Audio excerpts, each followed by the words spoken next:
Hello, everyone. Thanks. We were a little bit late. I apologize about that, but I have been sitting here talking with Angela Mastrovito. Angela is Rebekah Barsotti's mother. I can't imagine what she's going through today because there is some very big, heavy news, and they are still awaiting results. But they have found a body 2 days ago that is suspected to be Rebekah, your daughter. And we're waiting for DNA results.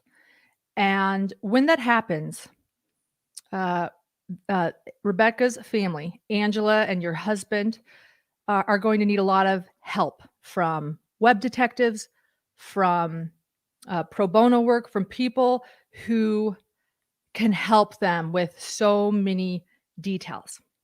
And throughout this interview with Angela, and thank you for going live with us. You are so willing. It means a lot to us because I know live is not everyone's favorite, but we're doing this. We're doing this for Rebekah.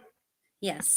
Throughout this live, you will learn what it is that the family is needing and what it is that we need to make sure Rebekah has justice. Yes. And you'll learn more about her investigation. So to set the stage, and we're going to get to it in a little bit, a body has been found. You, Angela, were notified by, was it Detective Funk or was it Lieutenant? Sorry, I apologize. It's Sergeant Ryan Funk, and we were notified on the 17th of May. Okay. And that it was likely Rebekah, they suspect. They won't tell you. They can't make a positive ID until after the dental records and DNA are processed. Okay. And you were willing to identify her, but they said, no, wait. And here we are waiting. And before we delve into what's happening now, we have a lot of new people that are wanting to understand this case so that they can help Rebekah. And so before we delve into the recent news of the body found and everything else we need to know that you and I, Angela, have been talking about for quite some time. Angela and I have been in touch for months. We have actually had hours and hours of conversation, and I have delved into this case. But before we get into the nitty gritty, first a disclaimer. We are going to be discussing facts surrounding Rebekah's life, including past relationships. And we're going to work to stick to facts. There will be some speculation here and there with evidence. And Angela will share her theories with us. But I want to make it really clear that a gentleman is going to come up because this man is Rebekah's husband as of right now. Correct? They were married. They're still married. They're still married. His name is David. Could you pronounce his last name? Barsotti. Oh, it is Barsotti. I keep forgetting. Yeah. For some reason, I think she kept the last name case. So it's Rebekah Barsotti and her husband is David Barsotti. Yes.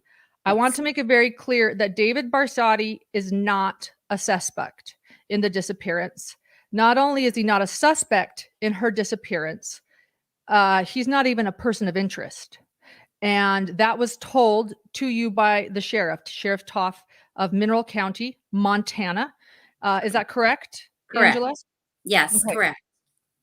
So I just feel like it's really important to make that known. Law enforcement have never made her husband, David Barsotti, a suspect or a person of interest.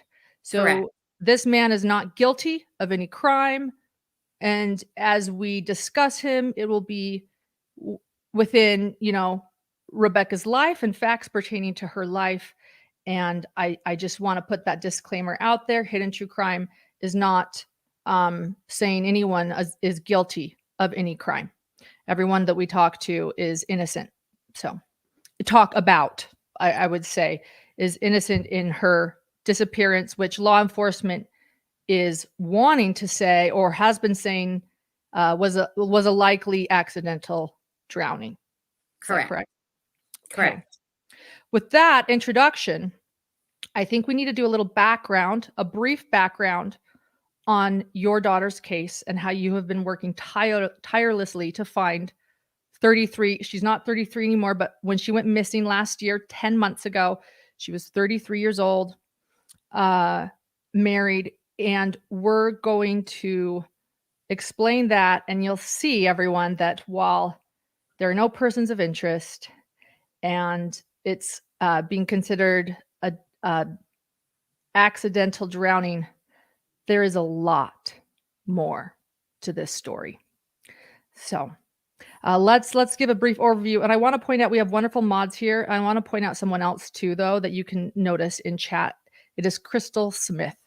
Crystal Smith is from this area in Montana and has worked very, very hard as a good Samaritan on this case. It has helped you, Angela. So Yes. for those wanting information in chat, because I won't be able to look too much, Crystal Smith is there along with all of our moderators. So feel free to ask your questions. With that, Angela, can you take us back to when you learned back in July of 2021 that your beloved daughter was missing? Because at this time you were in Virginia living with your husband, and Yes. and you're in Montana now, and that's where, because you Correct. relocated there, and that's where Rebekah was when she Yes. went missing, where she was living. Take us back to what happened and how you learned she was missing. So on July 20th, Rebekah went missing. We were informed actually by David Barsotti. We received a text message that evening that the police had come to knock on his door and ask if he knew where Rebekah was. I received that because of the time difference. I received that message after I had gone to bed. So I didn't read it until I woke up the next morning. And the text message basically read that the police have been here. They're asking me if I know where Rebekah is. I don't know why they're bothering me. And then there were several possible scenarios as to what could have happened or why Rebekah wasn't answering phone calls. We were babysitting our grandchildren that weekend. We were having vacation with them, actually. So I immediately called my son and asked him if he would follow up with the Mineral County and Missoula County Police. So on the 21st, he started following up. We both had texted and called Rebekah immediately that morning with no response. So he initiated the phone calls to the police. Tony is the one who filed. Antonio Alatorre, her brother, my son, is the one who actually filed the missing person report. That got filed on the 21st. So her husband did not file it. Your son filed it. Correct. And the reason that they had gone to the house and asked David if he knew where she was is because on March 9th, there had been a domestic violence occurrence, an event, and David was escorted from the home and not allowed back into the home until Rebekah left the marital home. She didn't have to leave the marital home, but she couldn't make it. She needed a job so she could support herself. So she moved from Superior to Missoula so she wouldn't have a long commute. That's about 50 minutes, 40 minutes drive, 50 minutes drive. It's about an hour. Okay. Yeah, hour and 15 minutes, depending on the roads. And I mean, you wouldn't think there's a lot of traffic, but once you get into town, there is. So, so she chose to move out of the marital home into Missoula so that she could be employed and live nearby her employment. Okay. Okay. And she left the marital home. That's unusual, right? You're Yes. married and you want to live 40, 50 minutes away from each other. Can you share what led to her?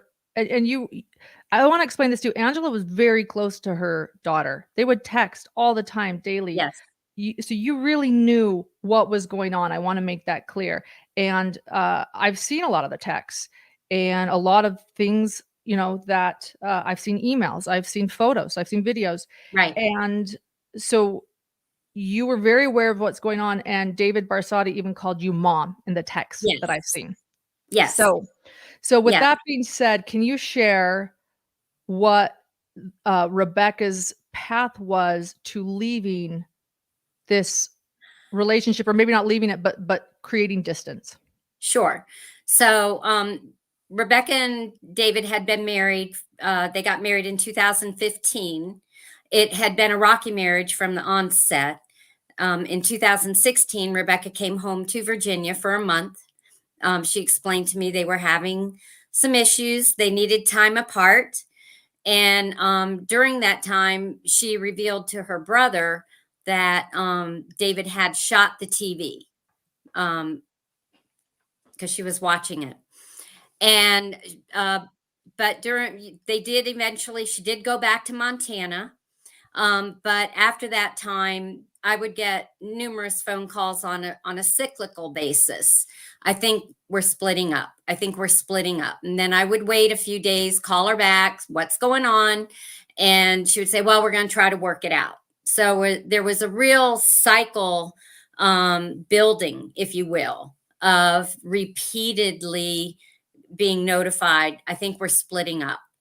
And there were times Rebekah would call me and say, I've just been kicked out of the house.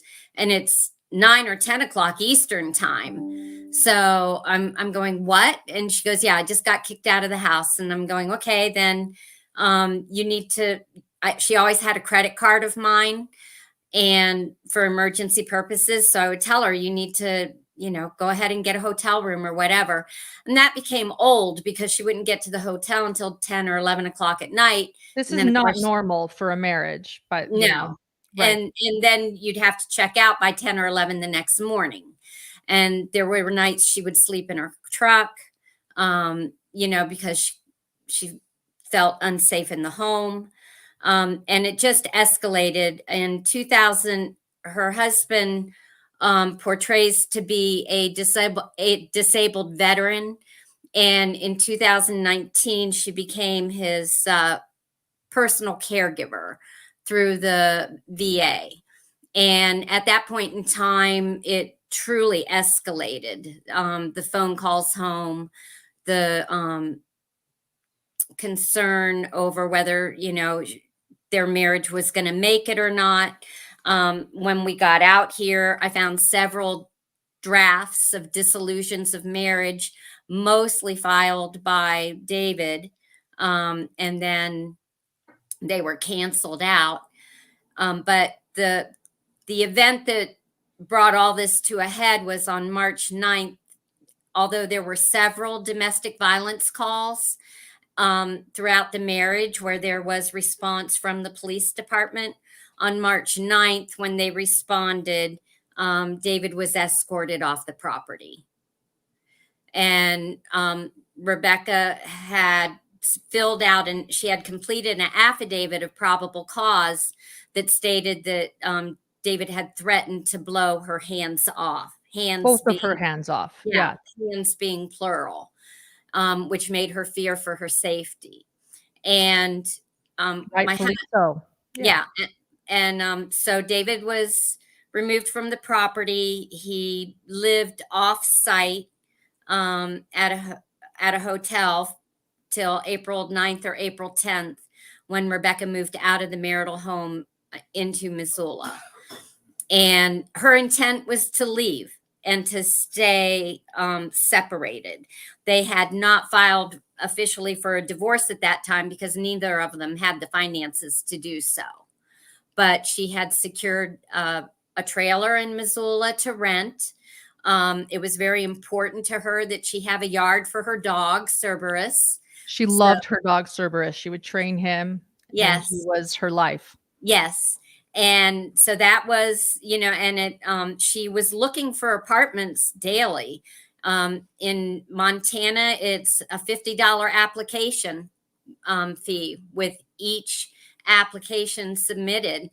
So it's quite expensive to look for an apartment here in Montana. but eventually she found one. She did receive phone calls from law enforcement asking her when was she going to be leaving the house, that David wanted to be able to come back home. And considering that this all happened on March 9th and she was out by April 10th, I think that was a pretty good turnaround. She actually got hired as a server in Missoula on March 11th. She went out, she worked on her resume, went out and hit the streets and called that night and said, I got hired at the first place I went to.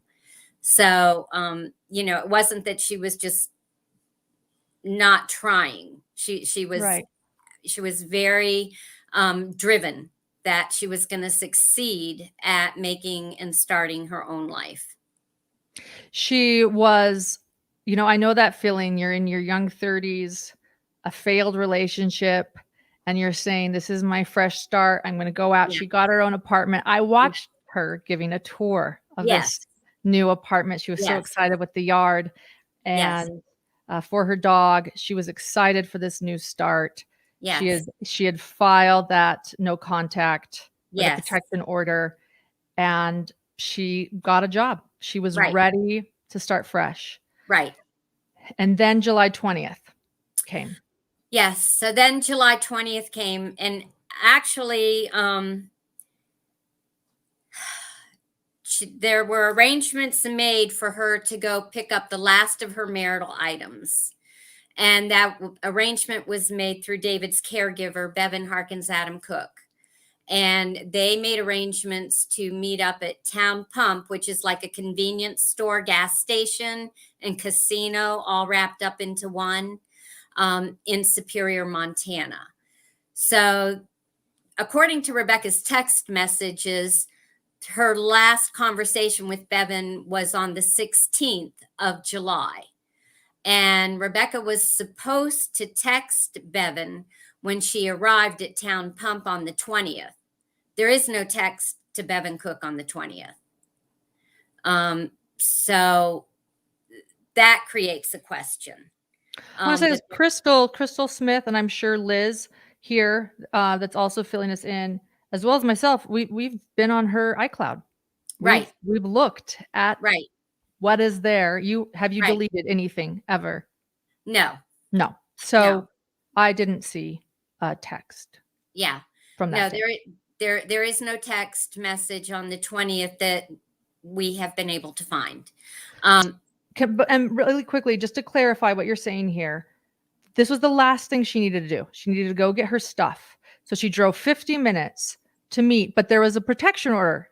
So she was going to meet Bevan's, clearly a new caregiver, a female that was hired after she left, I assume. Is that correct? Correct. Yes. And so she says, okay, I need my stuff.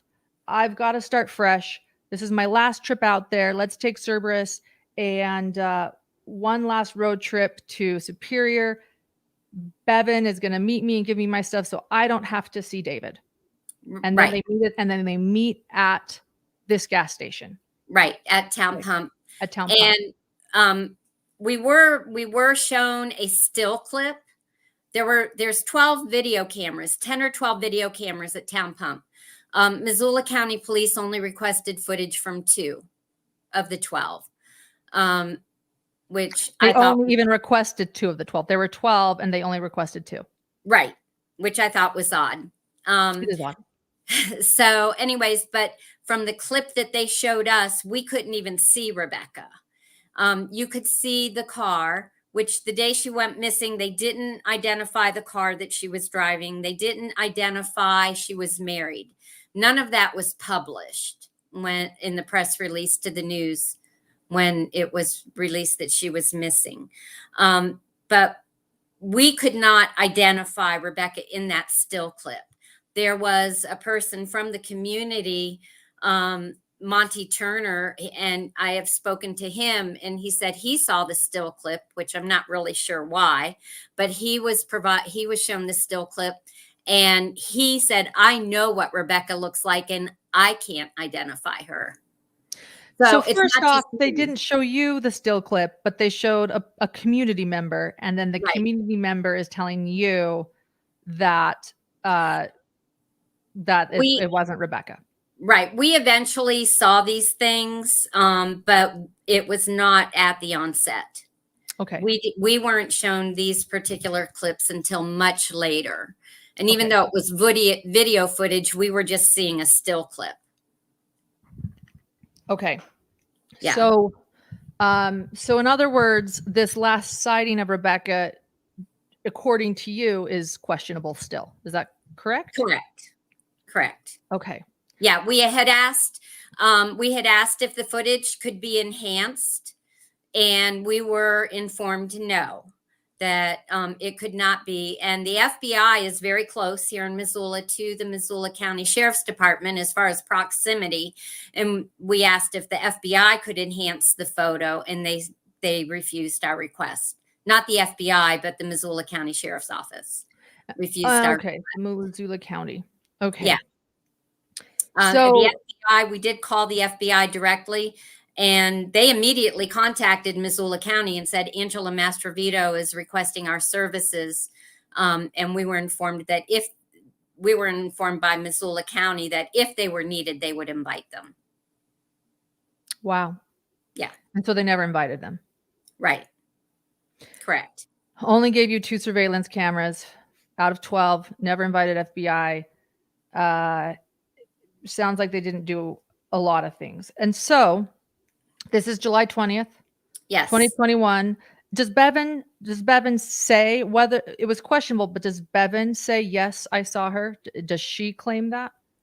I've not personally spoken to her about that. She did tell me that she said I did reach out to her and ask her to confirm what Rebekah was wearing that day. She was able to tell me that Rebekah's hair was pulled up, which in the selfie that's on the cloud, Rebekah's hair is actually in pigtails down by her side. Correct. But she told me that Rebekah's hair was up, and that she had the baseball cap, the sunglasses on. Oddly enough, she couldn't tell me what color her shirt was, but she did remember that she had jean shorts on and sandals. Okay. But she couldn't tell me what color the shirt was. So based on her ability to tell me what Rebekah was wearing that day, I can, I would assume that she's saying that because she saw her that day. Okay. So allegedly, though, according to law enforcement and Bevins and what they suspected happened, they Right. met. She gathered the stuff, and then where did she allegedly go? Because so it was my understanding she was going to go to the Big Eddy, which is in Superior. It's rather flat. There's a big area for the dogs to run and play. She had asked Bevan if she wanted to get together and bring the dogs together to play for the afternoon after they met up, but Bevan declined. And but for some reason,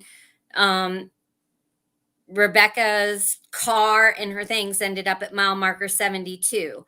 Now, we were also shown a still clip in the sheriff's office of Rebekah's car going on the on-ramp onto I-90, but it appeared that cars were passing. Now, you have to understand the speed limit in Montana is 80 miles an hour. So you are going to accelerate drastically as you enter an on-ramp to enter the interstate highway. But Rebekah appeared to be going so slow that cars were passing her on the on-ramp. That's interesting. Yes. Dude, that's unusual. That's odd. Correct. Was she a slow driver when you? Absolutely not. The opposite. And so this car that they have this video that they say this is her car is going so slow that all of the cars are passing her. So it's still looking suspicious. Right. Like something's off. Right. Yeah. And then, so her car was found at mile marker 72 off of Interstate 90 in Alberton, Montana. And mile marker 72 is a known truck stop area. It also has a fishing access area where your fly fishermen and your boaters and your kayakers and your river rafters will take their recreational equipment and put it in the water there. It's also highly trafficked for people who want to go to the river just to get cool for the afternoon. This was on July 20th. She met Bevan at about 2:15 supposedly. And so she would have been to the Alberton climbing rock at mile marker 72 somewhere between 2:30 and 2:45. And this is in the afternoon, 95 degrees, sunny, a nice day, and well-populated area. But nobody saw her there. Nobody saw her or her dog. Her articles of clothing were found on the east side of the climbing rock. We were told nobody ever goes on the east side, yet on the 25th, when my sister and I went to the east side of the Alberton climbing rock, there was a family of 8 on the east side enjoying the water. And every time we've gone to visit that area since, there have been people on the east side. So the west side is probably more used more often, but to say that nobody ever goes on the east side was inaccurate. And they claim, so let me back up. On the riverbank, they found several items. They found a shirt of Rebekah's that they say is Rebekah's, although I can't be, I'm not convinced that it's hers. They found her flip-flops. They found her keys, her car keys. They found a driver's license and a credit card. And they were laid perfectly straight, side by side. You couldn't have done it better with a ruler. And the credit card was laid out with her name on, facing up, and the driver's license was laid out with her photo facing up. And then there was the lanyard that held the dog's remote, or the remote to the dog's e-collar. Like and a shock collar? Yes. And then there was a leash. And then off to the side were the baseball cap and the sunglasses. The police department says that it was a river accident, that it was a girl chasing the dog, and she ran in to save her dog. But who said that? Who? The police department.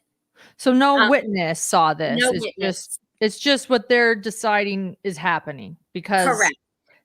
Here's her stuff and the dog and her missing. So thus, this is all it is. Correct. And when we finally saw that photo, we saw boot prints around Rebekah's things on the sand.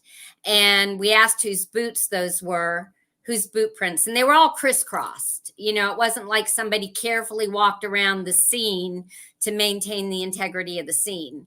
And we were informed that it was the officer's boots. And I'm like, anybody can buy boots, especially out here in Montana, you know, where you have, you know, I said, anybody can buy boots with that type of imprint pattern. And then my husband, Jerry, he asked, well, if she ran into the river, where's the evidence of her toes digging into the sand? You know, because when you're running in the sand, you're going to leave a print. True. And they said, oh, no, that's not the kind of sand we have.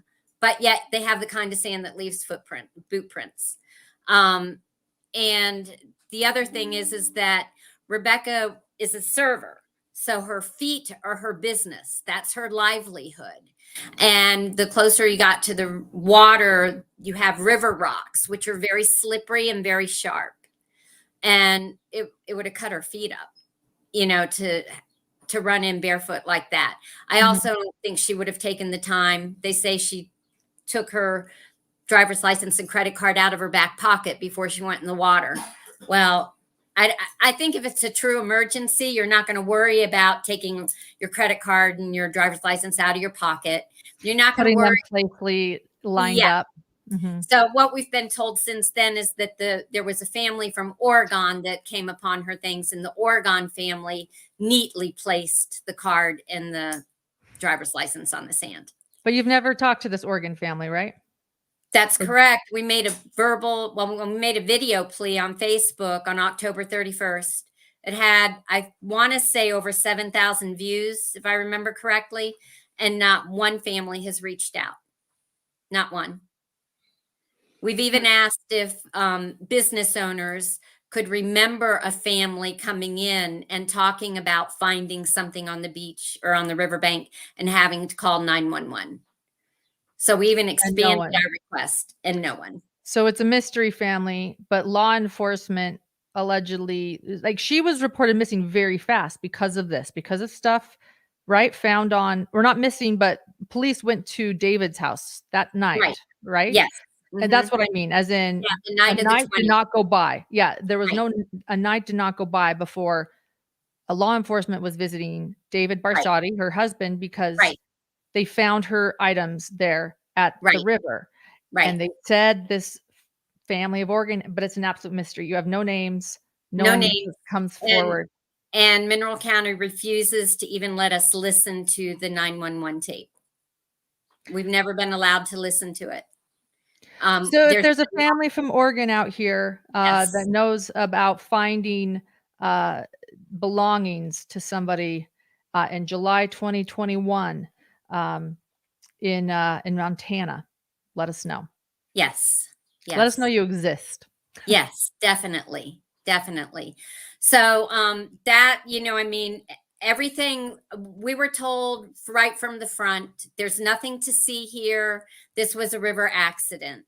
So it wasn't secured as a crime scene. Nothing was processed as a crime scene. No fingerprints were ever taken. No forensics ever processed, not on the vehicle or the belongings. Nothing. And then, when I immediately started making plans to come out here, and I informed David I was going to come out, and he said, "No, let me handle this." And I was like, "Well, this is my daughter. I'm coming out." So I was here by the 23rd, and on the 21st, let's see.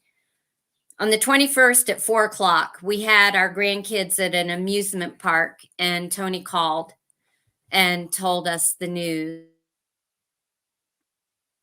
Um, Jerry was getting ready to go into a laser tag room with the kids, and he came out and got me, and I just remember falling to the ground, just screaming out and crying. Um,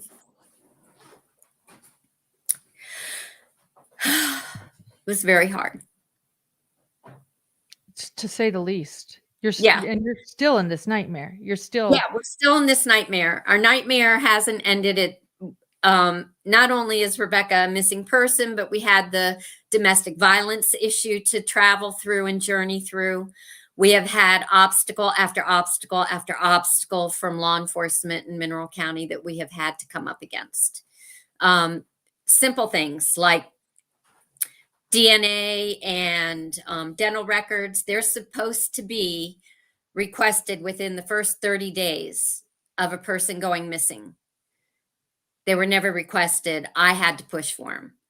I started requesting dental records when I inquired, why about the dental records. I got pushback from some of the dental offices. They said the police department does this. Well, the police department wasn't doing it.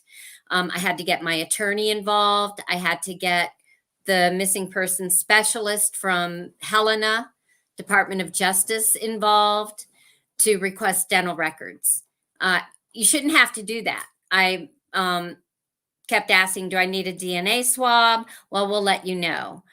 After multiple emails to everybody from local officials on up to the Department of Justice, DCI, everybody in between. DCI is Division of Criminal Investigation. I finally received a call from DCI okay. in January. And this is after weeks and weeks of asking about a DNA swab. And they said, I don't know why you can't get this. So within 1 week, they made arrangements for me to go into Mineral County and get my DNA swab and get one ordered for Rebekah's biological father, Ralph Rose, who lives in Virginia. So the buccal But swab, you did it. yes. Yeah. So, the buccal swab the MIDA buccal swab is from the mother, and that's very important when you're trying to analyze and compare DNA. But that should have been done in the first 30 days. Yes. Yes. And so that's just one of the barriers, I know that there's so many came up against. there are so many things, and also I wanna point out some odd discrepancies. So they're saying it's not a crime, yet Correct. they've impounded her car and have Correct. taken her belongings and her laptop, I believe you told me. Is that correct still? Yes, on the when I got out here on the 23rd, the detectives met me at her trailer, and and they removed several items from her trailer, the laptop being one of them. And they have never opened the laptop. They have never accessed the laptop. We have submitted legal communication, FOIA requests, subpoenas to request a hard copy of the laptop. And a hard copy would not compromise the integrity or the chain of custody, but it has been refused. And over and over and over again, multiple times. But they haven't opened it. They've had it for 10 months. Why keep it? If you have no intention of accessing the laptop, and what we were told is that a copy couldn't be made. And we all know in today's technology, you can make a copy from one hard drive to an external hard drive without compromising anything of the data. Okay, wow. I just I'm not in law enforcement, so I'm Right, speaking from that place, and right, I'm just gonna share confusion. Like, if I had law enforcement in front of me, the questions I would ask them to clarify, right, if it's not a crime scene, how can you keep her possessions? It's either something you're concerned is a crime scene or it's accidental. Make up your mind. right, exactly. And we have asked that question over and over and over again. What we're told is that they are withholding information because it could be a pending criminal investigation. So how, I mean, it either is or it isn't. They want to say it's a river accident, but then they want to hold on to everything. But if it could be a pending and criminal investigation, they have processed nothing to prepare for that.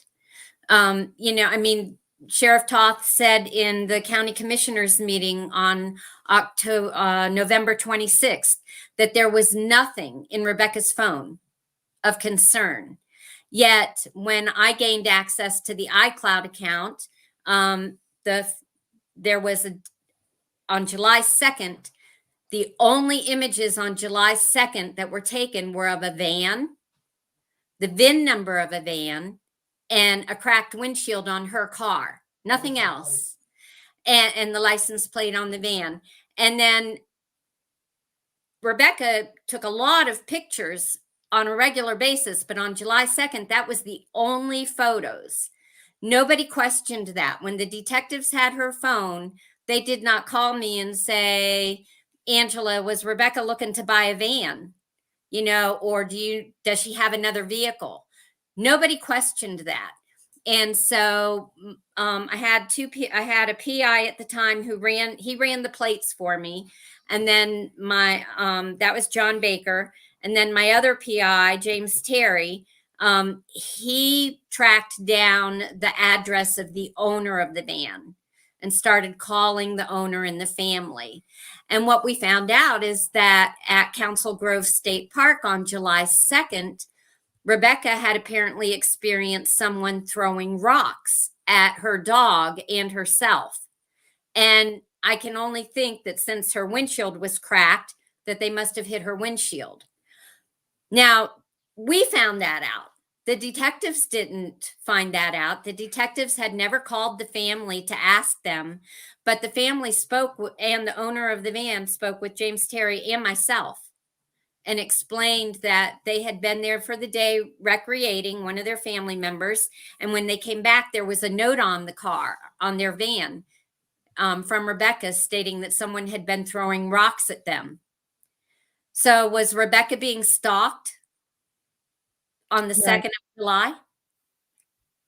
We right. don't know. I mean, had the young man that was there at Council Grove State Park had told us he kept the note, but by the time we gained access and processed the information, this was January. And by January, he couldn't find the note that it was written on cardboard, and he couldn't find it anymore. Now, in August, Missoula County detectives had her phone in August and September. Had they thought to question that in August, that young man may have still had that note. Right.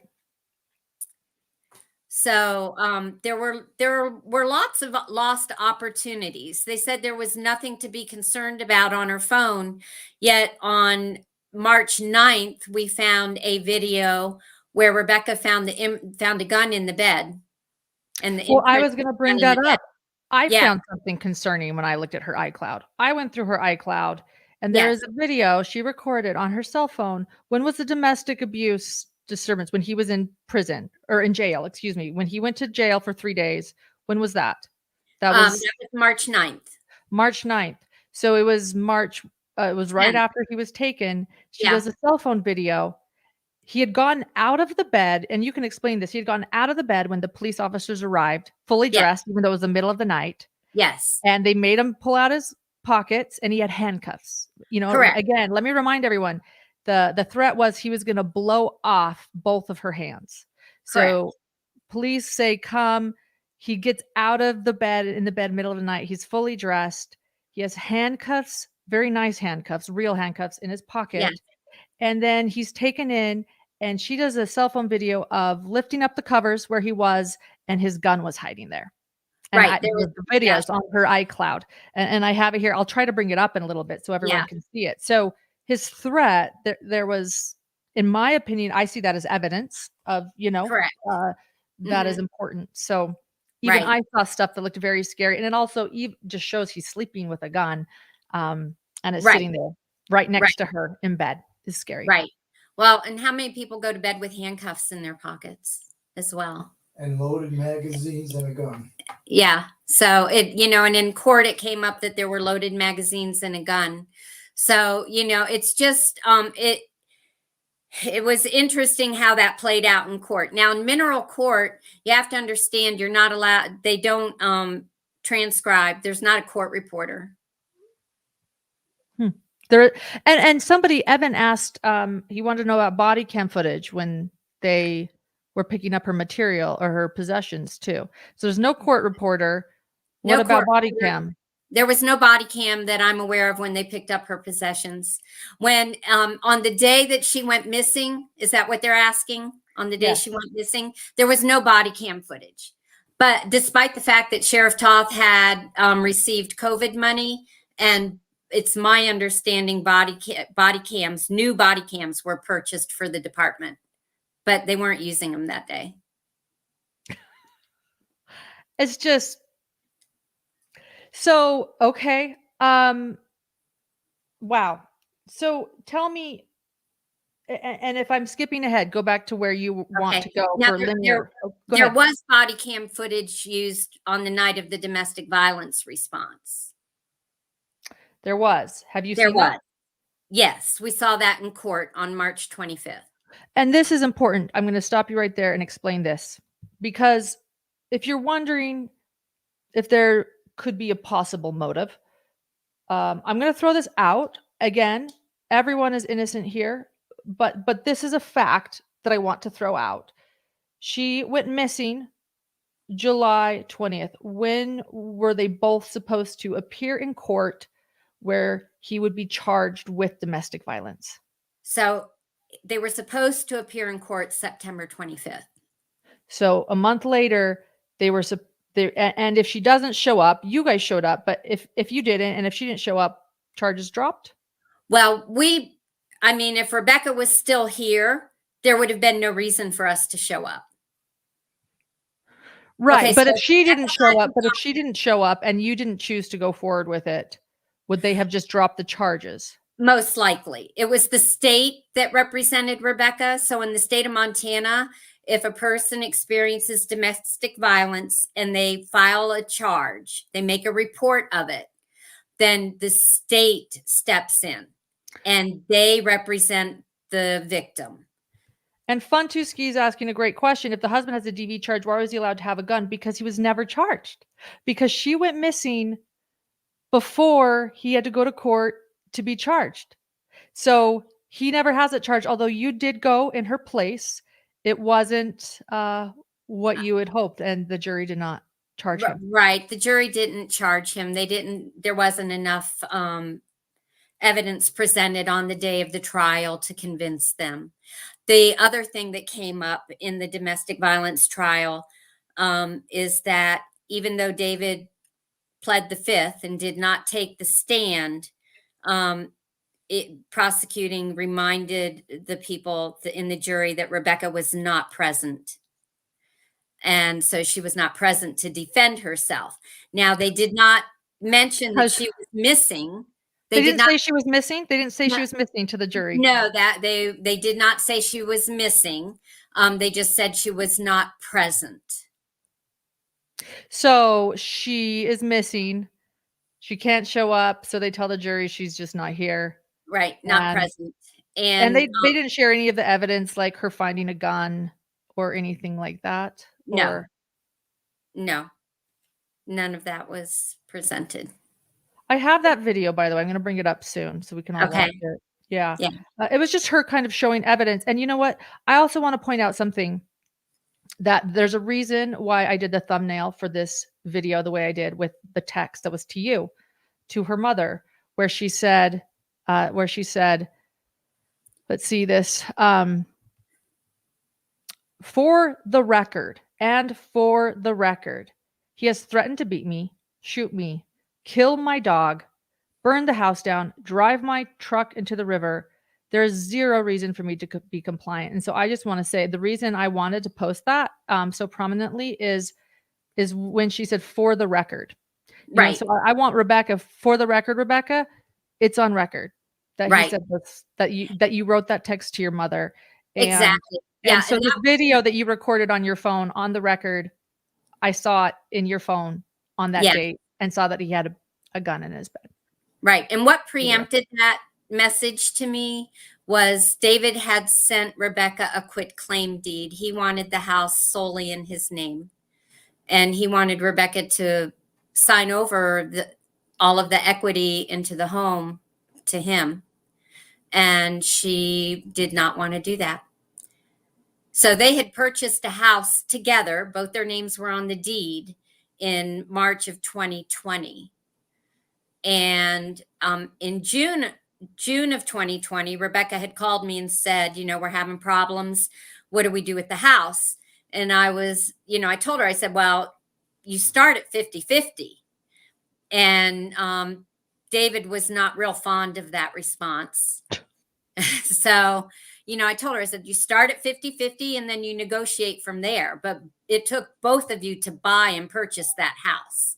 Right. Together as a team. So if you're going to split up and go your separate ways, then you make it equitable between the both of you. You don't walk away with nothing. So, anyways, and we did have a discussion about that. I asked her, I said, if this is what you want to do. And she said, I am not giving up my portion of the house. So then that became a motive, really. Right. That became a motive too. I mean, how many motives do we need? Right. Right. Yeah. I just feel like there's just motive after motive after motive. I'm going to pull up. Oh, go ahead. No, go ahead. No, you're fine. I also want to point out too that, so the charge was never brought. So he has no domestic abuse charge. Correct. So he's innocent. But what did you learn when the case came up? What fact did you learn? So what we did learn is that David had expressed that he was having issues the night of the domestic violence event because of his PTSD. Sorry. Now. That's okay. Go ahead. You can finish and then I'll play this. I didn't mean to play it right away. That's right. Because of the PTSD. Because he mentioned that it allowed the defense attorney for Rebekah, the deputy county attorney, to request his DD 214 and what we found from the military. And David makes claim to be a veteran. At one point, there was a story published in the local newspaper in Mineral County that he was a retired veteran from the Marine Corps. And come to find out, he served 4 months and 11 days in the Marine Corps. So I'm not familiar with that, but would that get him out of boot camp, 4 months and 11 days? He did. I mean, basically that's where he was discharged from, his boot camp. He didn't complete it. So,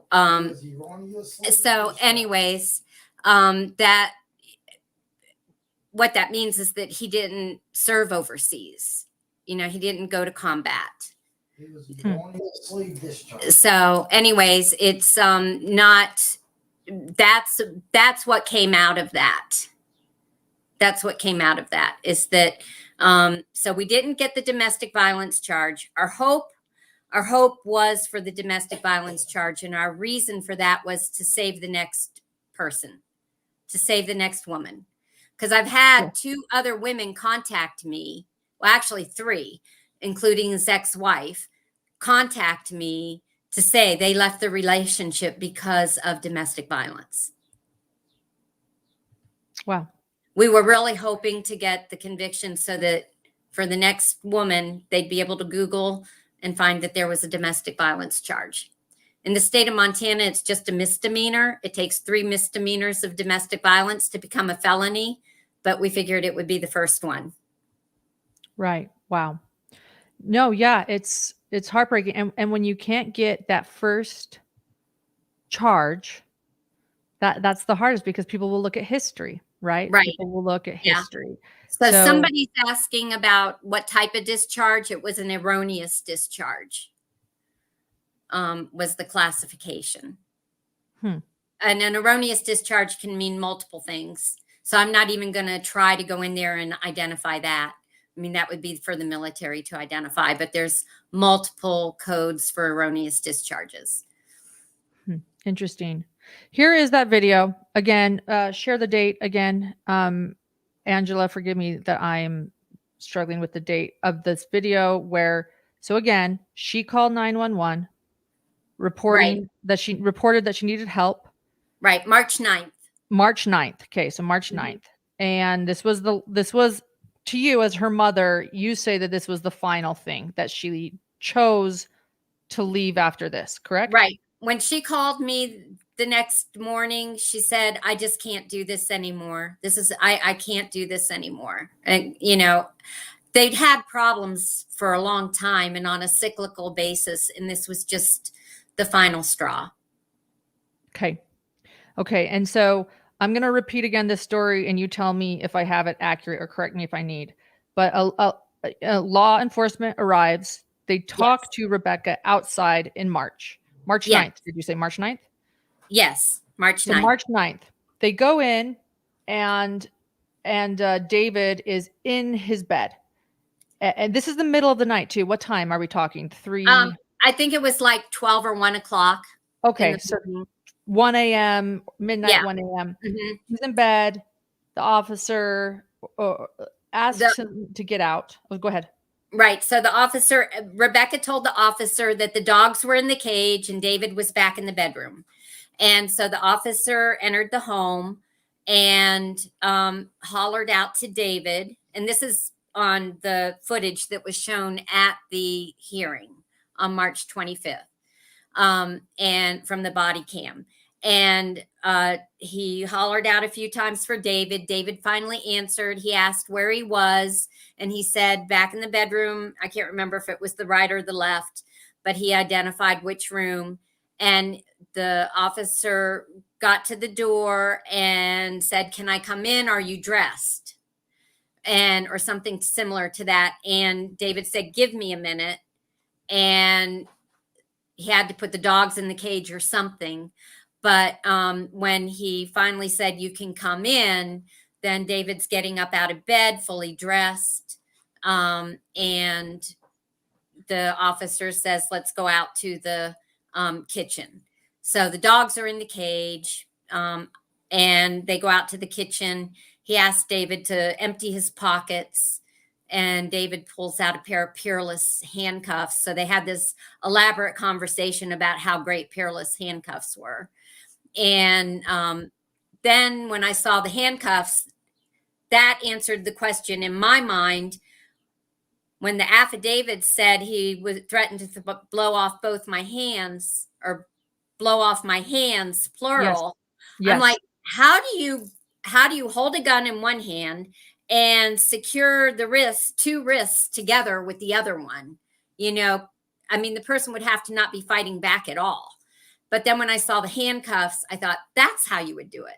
You would handcuff them first. And then when they did the officer asked David if he had been drinking because he saw empty bottles, and asked him on 1 to 10. I think I remember David saying he was a 6. Okay. The court reports say it was a 0.365 blood alcohol level. Okay. Okay. So thank you for sharing that backstory once again. This is a video after he was taken to jail, where he spent, I can't remember, 3 nights or 2 nights and 3 days. Right. Okay. Then she showed this video, and it's just another piece of evidence. And this was on her iCloud account. Right. So we're going to play this. Oh, I hope that I have sound. Was there sound on your end when I played this originally? I know when I sent it, there was sound. So I guess I have to start fucking recording everything now. I was remaking the bed so that I can go to sleep. And this handgun right here was about right there. That little indent, you can still kind of see it right in there. Yeah. So that was in the bed. And I don't know if Dave took that off before, after, or during the copying here. I have no clue. I mean, I find it scary. Handcuffs and a gun and threatening to blow her Right. hands off, if that's what she said. Yes. You know? Yeah.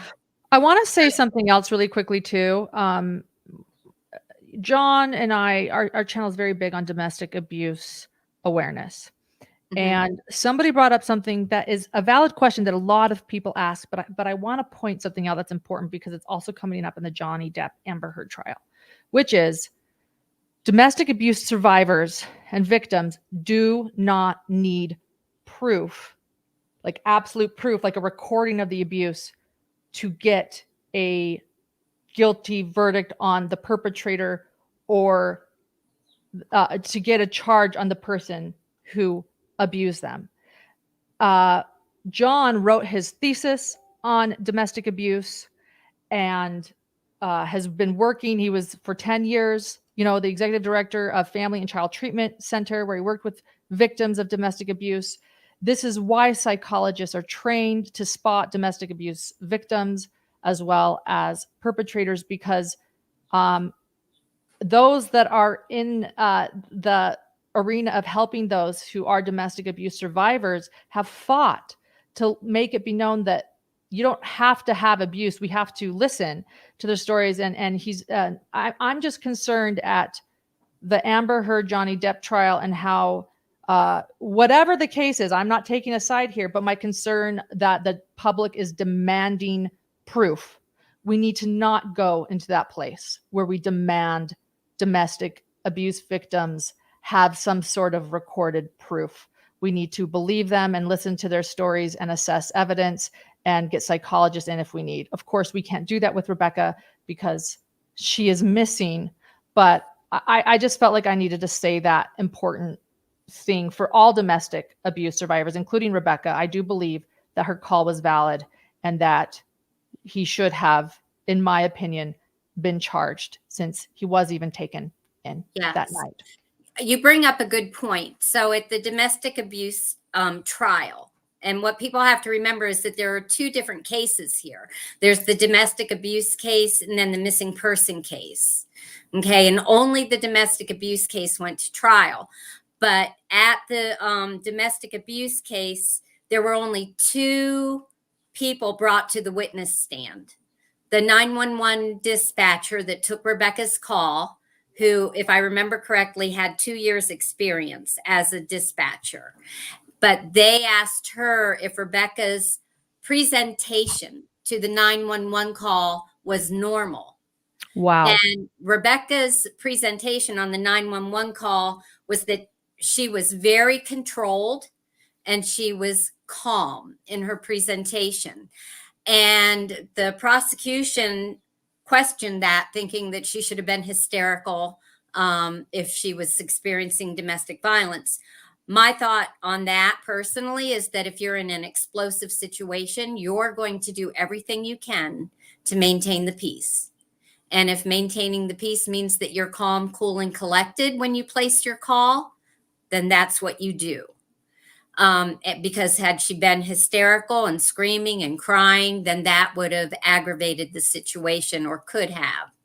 And I don't know that 911 dispatcher ever had any domestic violence training. So I thought it odd that they took, that they even asked her if that was normal for a domestic violence call. And then the other person that took the stand was Deputy Patrick Nobles, who is the one who responded to the call. And he mentioned that he had had a class in domestic violence. I don't remember how many credit hours or how long the class was, but the prosecuting attorney said, well, they should have brought in backup if this was truly a volatile situation. You have to remember, we're in Mineral County. There's 4 deputies on the total employee list that come to work. That doesn't mean there's 4 deputies a day back in March. There's 4 deputies. So there's most likely 2 on a day, so that you can rotate them out so somebody can have a day off once in a while. So Wow. you don't have backup. It's up to you. The dispatch You don't have backup. So it's it's not like you're in the city and you have 20 officers and you can radio in and say, I need backup. So I want to point out something. I got a message from someone, and the message was to a few other people too, who are moderators. So if they want to maybe make the link a bit.ly link, a small link, that would be great, because I don't think it's fitting. I just tried to post it. But let me read to you what this person is saying. He said, here is an article where David pointed a semi-automatic pistol at a couple in a park in 2018. And the headline is "Man Accused of Pointing Pistol in Buckley Park." And then this is the charges are of recklessly endangering safety of use of a dangerous weapon, and disorderly conduct. The couple in the park, told police that Barsotti then lifted his shirt, pulled a gun from a holster, and drew the slide back. The woman said Barsotti pointed the gun at her, which made her fear for her life. She placed a call to 911, which she said Barsotti made no attempt to stop. The report said 2 other people witnessed Barsotti point the pistol. Did you know about that? Yes, we're aware of that. Wow. So there you go. I just more concerns. He's not unfamiliar with law enforcement being called on him. How about that? So I want you to point out too that I want to point something out too, a statistic about domestic abuse, and this is talked a lot about in a live that I did with Julie Flowers, and Angela. Julie Flowers lost her daughter to domestic violence. She was there when it happened. She was attacked as well. But the daughter had just filed a restraining order, and the mother and the sister did what every good mother and sister would do, which is take her out of the situation. She was a young mother with a newborn, took her out of the situation, housed her, filed this restraining order, and that is when he came for her. And they talked about a statistic of domestic abuse that when you leave and if you file a restraining order, and John has shared this too, those are the most dangerous times for Yes. a victim of domestic abuse. Those Yes. 2 moments. I'm just gonna say that. So that's all I'll say. Yes. You know, you've told me a story a few times. You came to Montana. Of course, the moment you and your husband, and we hear him in the background. I just want you guys to know too. I've interviewed him, Rebecca's Yes. stepfather, and he is so passionate and so heartbroken over this case, and he loves her like a daughter, helped raise her, and um, just to make sure that this live goes smoothly. We're just talking to Angela today, but they're both heartbroken, and you said, okay, our daughter's missing. You learned from David. He texted you. He was annoyed that the police Yes. came by. I have those texts too. He wrote Yes. you like late on July 20th that the police had come by and he wanted to be left alone. I can Yes. get those exact texts for everyone too. You learned she was missing. Your son filed the report. You then came to Montana and you haven't left. Is that right? You haven't Correct. left since she was missing. We've been here since July 23rd. My sister flew in on July 25th, or no, for that weekend, and stayed a few days. And then Rebecca's brother flew in the next weekend to help search for her on the river. He and Mike Johnston from the Montana River Outfitters literally searched, paddleboarded up and down both sides of the Clark Fork River for like 40 miles. They said they had never done that before. Covered that much distance in that short a time. It was 2 days. All Tony could get off work was 2 days. And then Jerry drove out. He drove out because we couldn't get a rental car. And so he drove out, came out midweek. I think it was the 26th of July he got here. And we've been here since. I went back to see the grandchildren for 1 week in December. And then we just recently went to go visit family for a few days and were called back when they said they found a body. So we chose to come straight back. But we've been out here this whole time. Each day phone calls start at 6, 7 o'clock in the morning and sometimes don't end until 10, just from people in the community calling or conversing with the attorneys or the private investigators. It has been, I've described it many times. It's a tornado, a tsunami, a volcano, all wrapped into one. Crystal Smith, in fact, captured it very well one day. She said, it's like you're in a blender and the top of it is off and you're just in this vortex all day long and it's spinning you around and spinning you around and spewing out. We have been diligent about our own investigation on this missing person case. My private investigator works very hard. He takes all phone calls. He tracks all leads.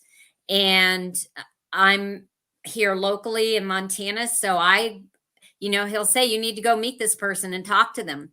So Jerry and I go meet them and talk to them, trying to maintain conversation with our family back home and keep Rebecca's dad in Virginia updated as much as we're able to, and her brother and her aunt. And there's so many people that have been affected by this, and the community has been affected by this. And the community here firsthand has seen the obstacles we've come up against. My sister has submitted FOIA requests. She's reached out to her own attorney to try to get the 911 call.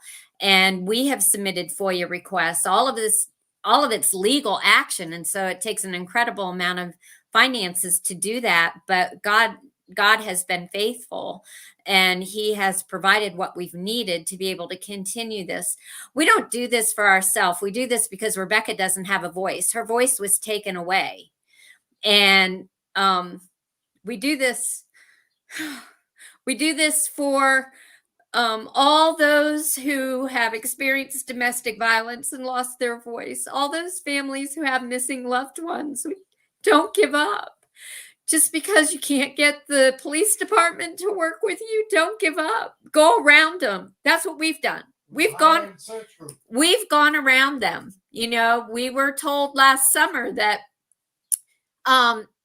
that the search team needed a break from the county. It was too hot. This was when the fire department was bringing in firefighters from all over the United States because of uncontrollable fires. I'm like, go get a job at Arby's. It's air conditioned. You know, I mean, you know what you were getting into when you signed up to be a public servant, and you knew the risk. And we appreciate the sacrifice, but you knew the risk. And so we reached out to the community and we said, we need volunteers. And I told Sheriff Toth, I'm a private citizen. It's my right to call up volunteers out of the community. And that's what we did. We hired a search group. And, you know, so we've had people from the community sacrifice time, energy, finances. You know, they've done everything they can to support us. Last year, Wings of Hope came out here at the invitation of Missoula County, but Wings of Hope reached out to me. Their representative from Wings of Hope and North Star reached out to me on Facebook and said, has anybody come out to help you? And I said, no. So I forwarded that message on to Captain Bill Burt. He invited them out. They were here for 10 days. The caveat to that is recently we posted a sonar image of Rebekah from August 20th. That sonar image was captured August 20th, 2021. There was another sonar image that was captured August 10th by a volunteer from the community. Both of those sonar images were submitted to the police department. And at the November 26th county commissioner meeting, Sheriff Toth looked at me and everyone in the meeting room and said, we have given and reviewed everything with the family. Well, I'm here to tell you, we didn't know about those images. We didn't find out about those images until we privately hired North Star K9 and Search and Rescue and Wings of Hope to come back out in March. We were not aware that they thought there had been a sighting of Rebekah in the river back in August. And so but because we hired them privately, that report from August became available to us. So that was shocking news. The other shocking news is that we were informed that on September 29th, Missoula County returned Rebekah's case back over to Mineral County. That's what's in a press release published to the newspapers and to the local media stations. According to the report from North Star and Wings of Hope, that release, they returned Rebekah's case. Rebekah's case was returned on August 23rd. Who was working Rebekah's case from August 23rd to September 29th? Nobody. And we weren't aware of that. I only became aware of that because we paid for a search and rescue team to come back. Had we hired any other group, any other organization, we would have not had that information made available to us. It would still be buried. Wow. Well, I have that image. I'm gonna show that image here. And while I pull one of those sonar images up, you arrived and you tried to meet with Mineral County Sheriff Toth. Yes. What's his full name? Sheriff Mike Toth. Mike Toth. Mm-hmm. You've told me this story a few times. Would you mind sharing what he said to you when you brought up your concerns about David? Or, I don't know what you said. Sure. Do you know what I'm talking about? We met, Jerry and I met with Mike Toth on August 4th. And we went up to Mineral County and met with him. And we were escorted into his office, our backs to the doorway. And Sheriff Toth came in behind us and came around to his desk to sit down. and we introduced ourselves. I'm sure he introduced himself, and the conversation proceeded. No, he We- didn't introduce himself. We asked about if there was any consideration about the domestic violence case, and we were told immediately that there was that David was not a person of interest and would never be a person of interest. And then we were also informed by Sheriff Toth that he had not intended to even look for our daughter, that she was not the president of the United States. Because she was not the president of the United States, that's He what he wasn't said. gonna He used look that for- term, right? She's not the president of the United States. Well, I think it was said, well, he first said, I was not even going to look for your daughter, except my deputy insisted. And then later, like a couple sentences later, he goes, well, she's not the president of the United States. I don't care. She's my daughter. You don't need She's to be more important than the president of the United States to you. Exactly. If that was my child, I would say, you're right. Yeah. She's Yeah. more important to me. Right. You're talking Yeah. to her mother. Yes, exactly. And that I have to remind people of that because to me, it was just astounding that you would even say that to a grieving parent. I just Is he couldn't even- friends? Is the Sheriff Toth, Sheriff Toth, you haven't talked to him in person since, is that correct? He doesn't call you? We have spoken at times on the phone. Sheriff Toth at this point, the last conversation I had with him, I think, was back in January on the phone. I can't remember exactly off the top of my head, but we had the county commissioners meeting in November. I requested a special meeting with the county commissioners because of my concern, and I can send you that YouTube link so you can put it on here if you want, with how Rebekah's case had been handled from the onset. And I had requested that her case be forwarded to DCI, Department of Criminal Investigation. Most of my communication with Sheriff Toth is by email. And I had followed up and asked if it had been forwarded and if DCI had been notified. And Mike Toth responded that no one, because I had asked if the county commissioners, that had he done that, and he's told me no one can make him do anything. Yeah. Yeah. Katie So Gonzalez, send this to Crystal, send it to Liz, send it to me. okay. A Yeah. conversation you have. Yeah. And we'll all get it to Angela too. Yeah. So, but at this point, my conversation is with Under Sheriff Cashman. Under Sheriff Cashman is now acting sheriff. On March 14th, there is a sheriff election coming up in Mineral County this year. And the primaries are on June 9th. On March 14th, Sheriff Toth withdrew his name from the ballot.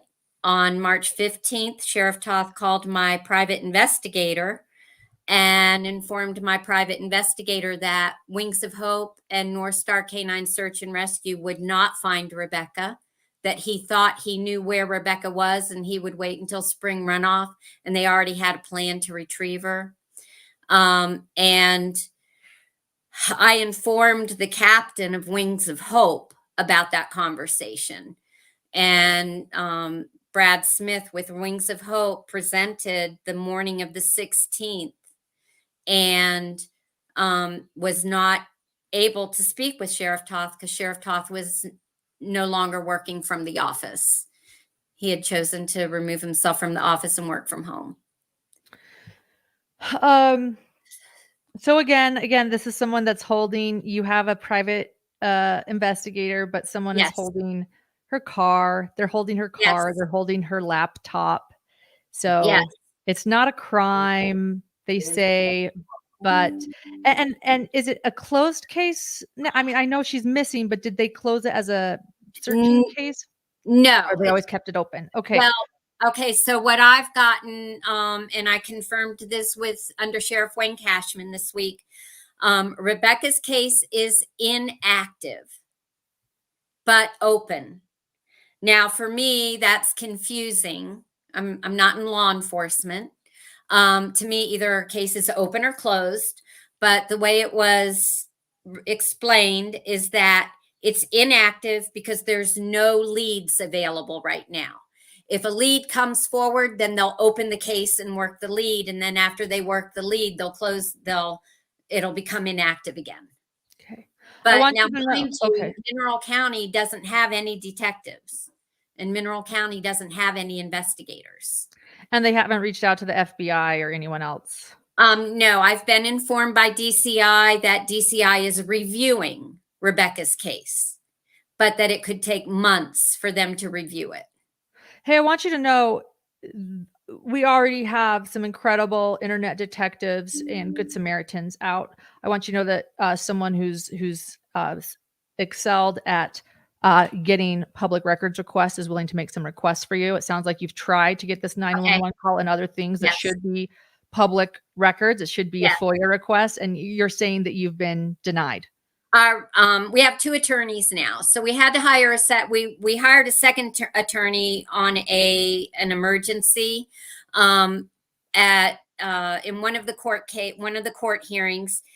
David was awarded conservatorship. I was awarded guardianship of Rebekah, and the bench order written in the conservatorship papers was that I would have the ability to investigate the vehicle, Rebekah's vehicle, before it was returned to David. In the month of March, I had cadaver dogs here with the search and rescue team. So I had requested to have the cadaver dogs search Rebekah's vehicle. The county police department has never done forensics on the vehicle, not fingerprinting, not assessing where the seat was, if it was pushed forward, pushed backward, where the mirrors were adjusted to, if it coincided with Rebekah's height, nothing. They never fingerprinted anything. They never processed anything in the car. So originally the Ellen Donahue, the county attorney, had refused to acknowledge that bench order. So I had less than 5 days to get it addressed. And so I hired another attorney that addressed that very quickly. And we were able to get permission to have the cadaver dogs search the car. They did search the car. There weren't any significant hits. There was one on the stick shift and one by the side of the seat. But it wasn't, apparently it wasn't enough to cause anyone to do any further investigation. Plus, there was a bad And bleed on the floor. so they did say, we got stories that there was a bag of meat in the car somewhere, and that the smell was foul. And but the car was released back to David. I think it was released on the 4th of April. We only found out about it because he had called Williston radio show host and told them that he got the car back.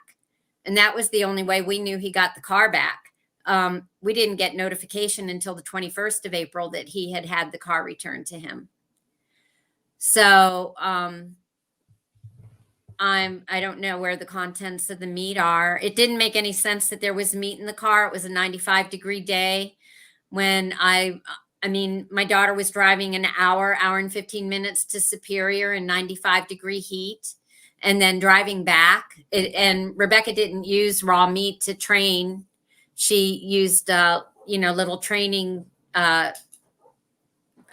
dog treats for training.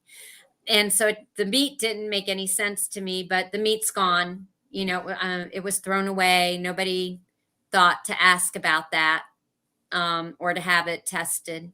For poison. So I want to bring up something important. So first off, I want everyone to see this picture of Rebekah and her dog. This is an important photo. It was the last selfie she took that day on July 20th. So I really wanted to bring it up. As you can see, her hair is in pigtails. Yes. She has a hat on there, and she's with her dog in a tank top. And so I want to show you that she took that selfie. She looks fairly content, and that is the last selfie she took of her and her Yes. beloved dog. One more thing I want you to point out that the sheriff did imply and say was that he knew David. Yeah. Can you share what he said to you that made you believe that clearly he knows David So, yeah, beyond him saying that he would never be a person of interest? right. So on July 26th in the afternoon, he called me, and this was before Cerberus was found. Cerberus was found on July 26th. But early in the day, Sheriff Toth had called me and said, you know that Cerberus was a sickly dog, that he was in poor health. And I said, well, how do you know that? Because Rebecca had never mentioned that to me.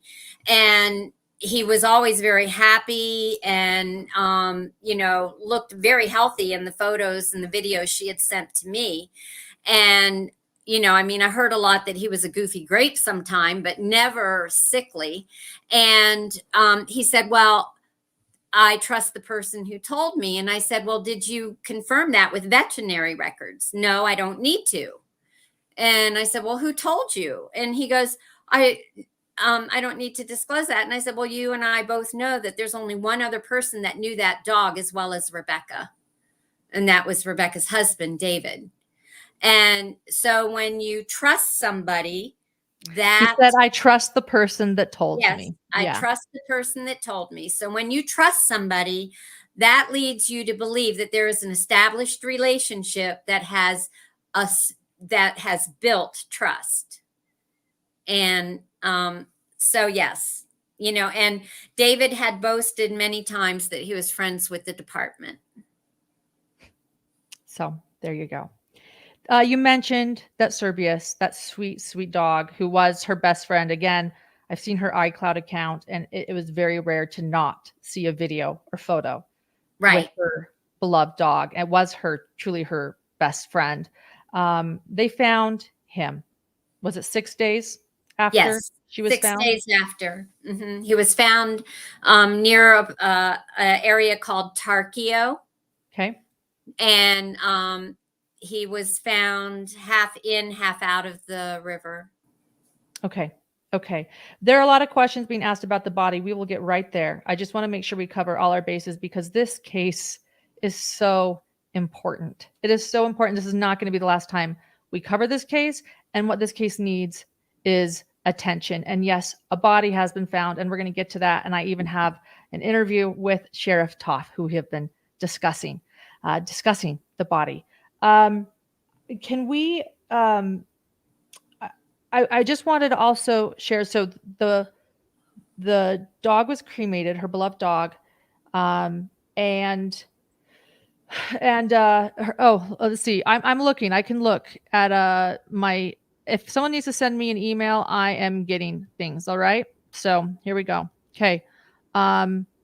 We will definitely share these things. I'm getting texts between somebody and David, so I'll share that in just a second. Thank you.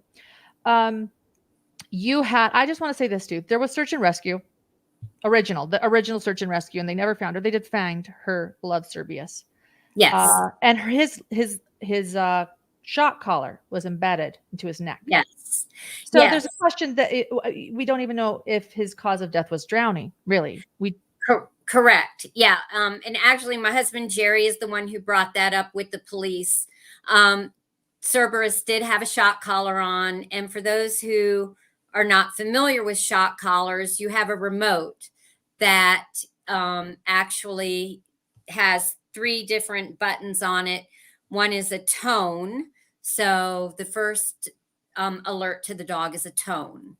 And then typically the dog learns to respond and come back. And then the second one, if they don't respond to that, is a vibrate. And so then they're going, oh crap, I just got more of a message. I need to stop what I'm doing and turn around. And then the last one is a shock. And a shock will totally disable the neurological system of a dog for anywhere from 10 to 30 seconds, depending on the shock. And we found out later when we went to go pick up the remains, we asked about the shock collar, and we were informed that the prongs were embedded in the dog's throat. and Jerry is the one who brought up that the prongs could have been embedded because of multiple hits on the actual shock button. So if the dog is in the water, you continually hit that shock button, it will disable the dog so that they can't fight back. So the police department didn't really buy that theory. But Jerry was very strong and very clear in his explanation of how that could happen.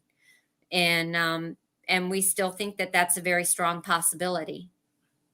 Yeah. Yeah.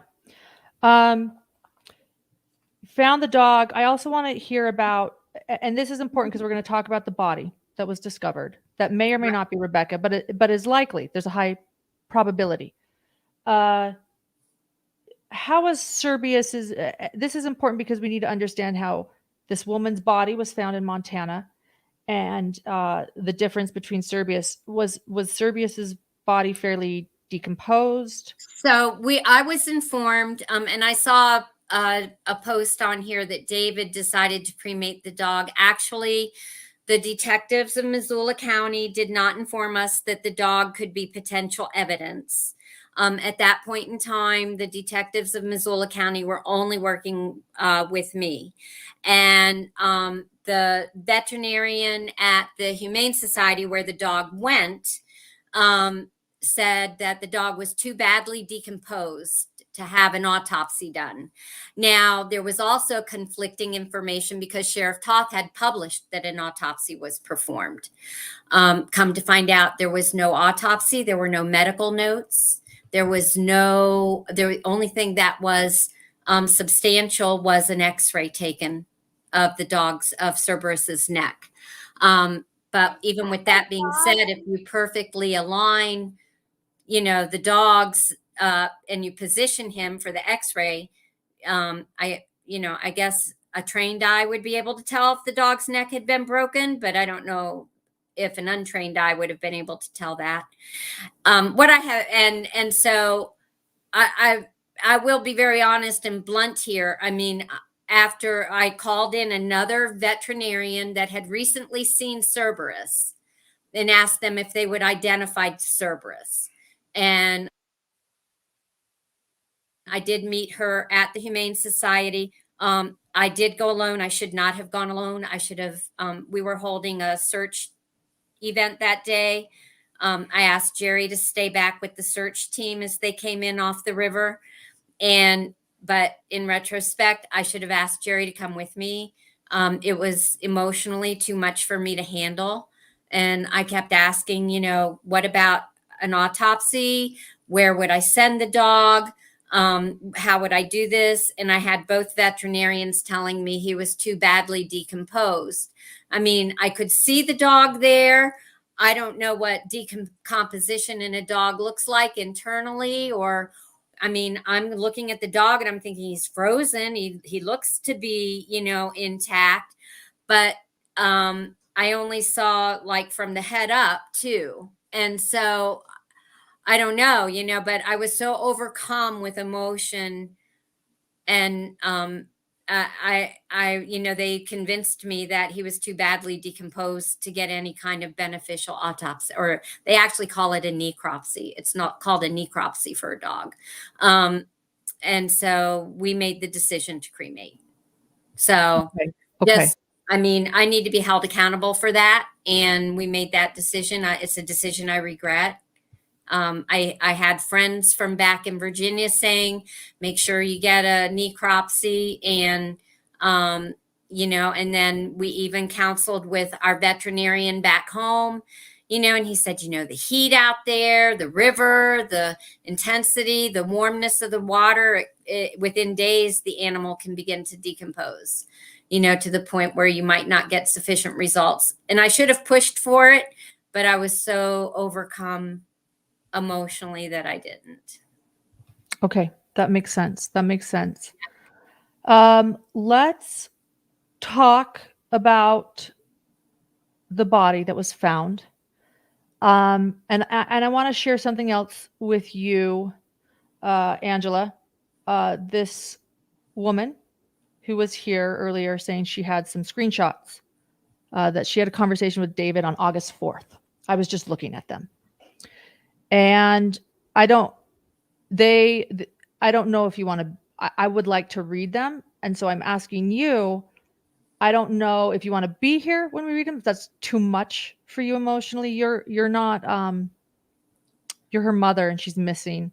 And Yeah. so you can think about that. But I don't, if you need to leave and then we can like continue this discussion without you and read these screenshots, we can do that. But if you want to be here, I just want to throw that out there. Okay. Are these screenshots that I have seen or before? Are they screenshots you have seen? It's between August 4th and it's somebody on Facebook asking a woman asking about she's asking, I didn't mean for you to get upset. Everyone asks questions, try to get a picture in front of our house. That's one of the texts. I'm done. So for your sake, stay out of it. I'm pursuing criminal charges from now on. That's one of the more basic texts. Oh, yes. I'm Okay. aware of one. Okay, so you've seen these. Would you mind if I read them later at some point? Is that okay? Go right ahead. Mhm. Okay. Do you want me to read them now? Is that okay? And then we'll talk about the body? That's fine too. Okay. Yes. Okay, let me pull them up on the screen so everyone can see them. They are compelling. Another one that I think is compelling too, Angela, are the texts you received from him when he was telling you your daughter was missing. Yes. It was he had no care for her. No. He was annoyed and wanted to be left alone. Yes. So, yes. So here we go. Justice Janney. Yes, I will have memberships soon.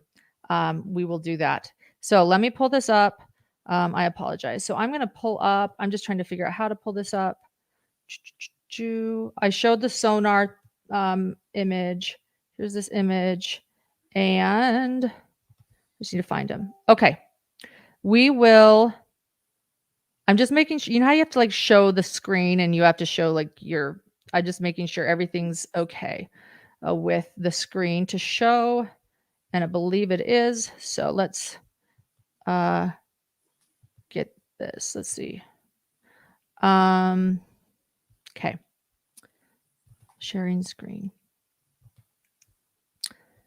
While I bring this up, why don't you tell us 2 days ago, you were informed of the body. What did they tell you to make you think that it's Rebekah's? Where they found it. Well, to be honest with you, I reviewed my notes from my conversation with Sergeant Funk. Very caring, very compassionate.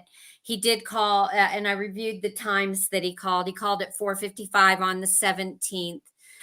First asked if he could come visit, that if he and Wayne Cash, they were both in the car, could they come see us? We were not available at that time. And so we had to do the exchange of information on the phone. And then he called me back at 5:02 and said that they had discovered a body in the Clark Fork River, and that although they could not be 100% sure, that they were letting me know because Rebekah was the only missing woman from the Clark Fork River that they were aware of. And that the body would be sent to the Montana Criminal Crime Lab for processing of DNA and dental records. I spoke to Sergeant Funk several times actually that night, because when you get that information, your brain just kind of wipes out and you don't think of all the questions you want to ask at that time. So he said that they were pretty sure it was Rebekah, but they can't be 100% because it has to go through the process of being able to identify her. there was no mention of the tattoos, and Rebecca does have 2 tattoos, one on the dorsal aspect of her right foot and one on her left rib cage. And to me, that would have been the most identifying factor. But at first, I was told she was badly decomposed. And Okay. then I called back and I said, "Can you please define badly decomposed?" Right. And I said, "Does that mean there were only skeleton remains?" And he said, "No, that she was fully intact." So I still don't really understand badly composed and fully intact. That does seem confusing when you Yeah. judge Scott Morgan here. So, yeah, that is interesting. And then what about skeletal? Did they say skeletal? Yeah, so I was told that the fingertips are skeletonized. I was at first told the right hand was skeletonized, but then it was the fingertips. So the fingertips are skeletonized. I spoke to a forensic pathologist, and he said it's called degloving. I looked up degloving on the internet, and it says that it's called by intentional trauma. Now, I've spoken to several people, and intentional trauma in the river, if it was a river accident and Rebecca got into an eddy of some sort, the person explained to me that if she got up against rocks and she was trying to get out of the rocks, that it would tear away the skin on her, the pads of her fingers. If it was something more nefarious and she was trying to, scratch or, scratch somebody or something, then could there have been intentional harm done to the fingertips or to the nail beds? I don't know, but so it's all speculation. But to be honest with you, Rebecca's case has been speculation since July 20th. Right. Everything about her There's case has nothing been been. speculation. Nothing has been ever processed or ruled out. Nothing. Yeah. Yeah, nothing. Yeah, I don't know if you can pull up, or maybe Crystal can pull them up and send them to me again. I didn't come prepared. I'm going to pull up these screenshots again from our viewer here who had this conversation with him. So if it was the 4th of August, the 20th of July, how long are we talking after she went missing? Probably. 7 days. And say that again. 14. So these Lauren, I'm sorry. I'm going to share these screenshots on August 4th. I'm trying to do my math. So we're talking 2 weeks. 2 weeks after. Yes. Yes.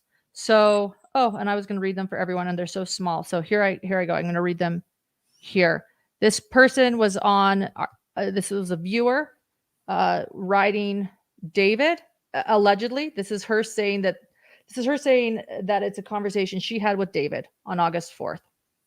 And she is writing, "So there's no volunteer search. I thought I saw a post. Sorry for such a late message." And David responds, "There are things that would make my wife come back from the grave. None are right, and authorities as well as law enforcement have been notified. People will honor her regardless of a raving lunatic mother." And a woman, Melissa, who in 10 years has never heard her name.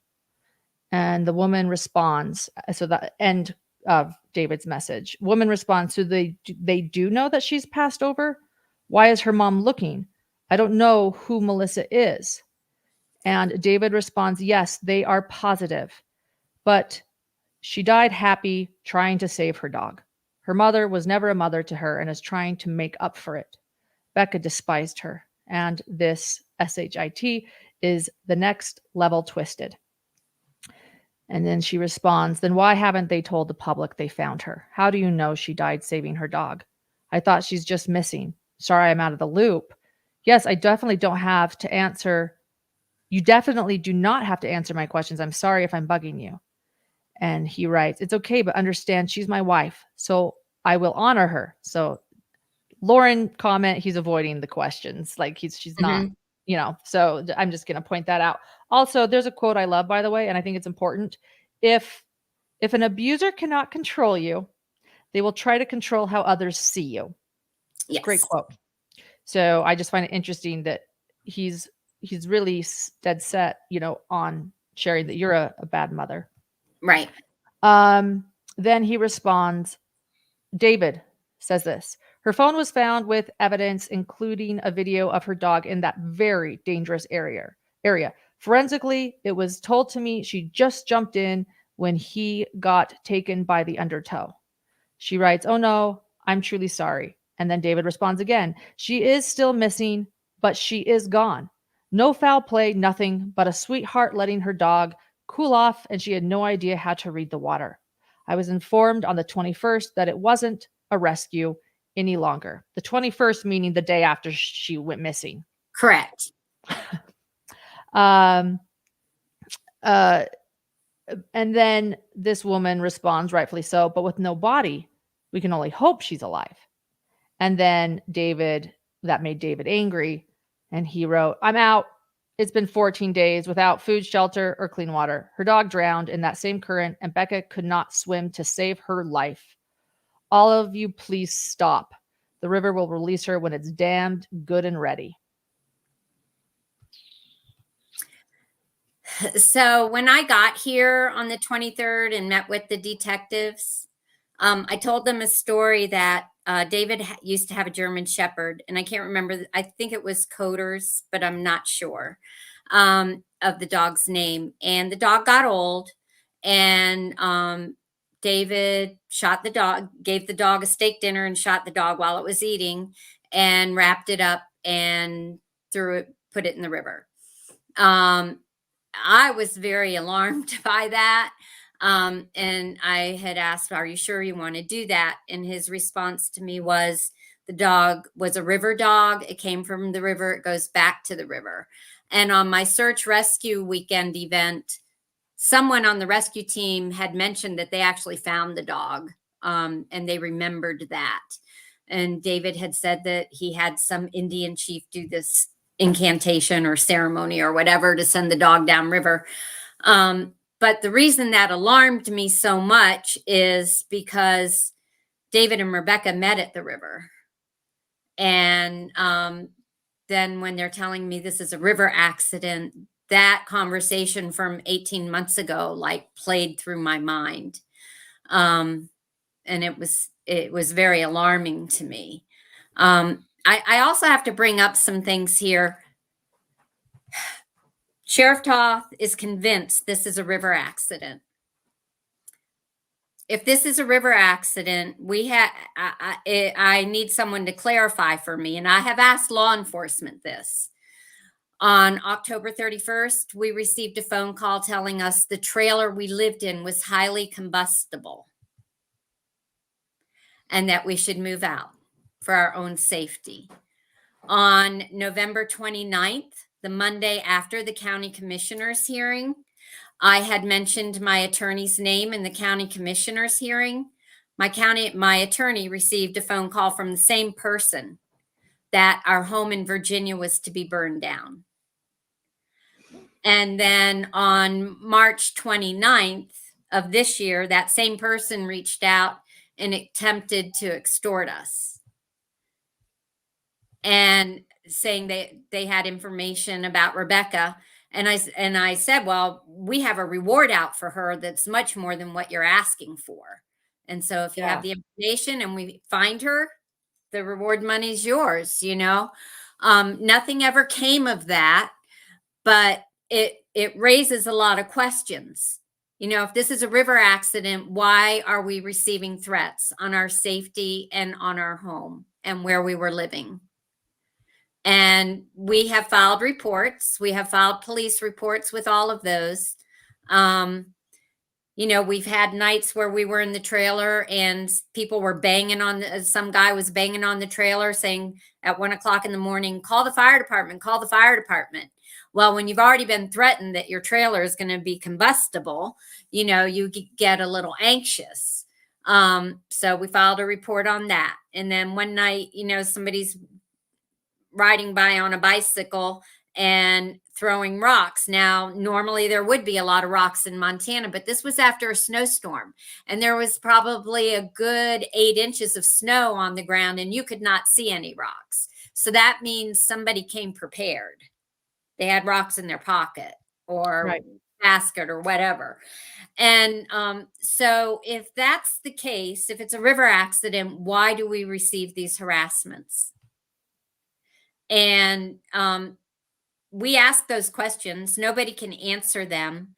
Our private investigator has spoken to family members of David's, and they have had their homes threatened. That seems to be a trait, that their homes were threatened to be burnt down and things like that. So it's just interesting that you see similarities and patterns from interviews that our private investigator has done, and then we're experiencing those similar threats.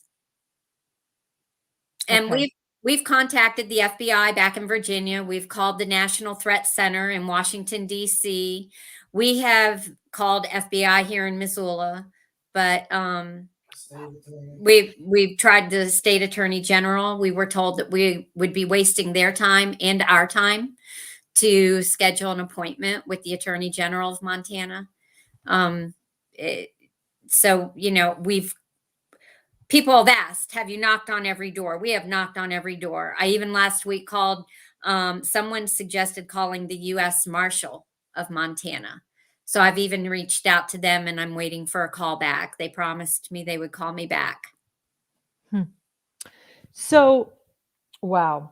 Carrie Livingston pointed out something that I pointed out to you when I heard about the fingertips, that he had threatened to blow off both of her hands. Yes.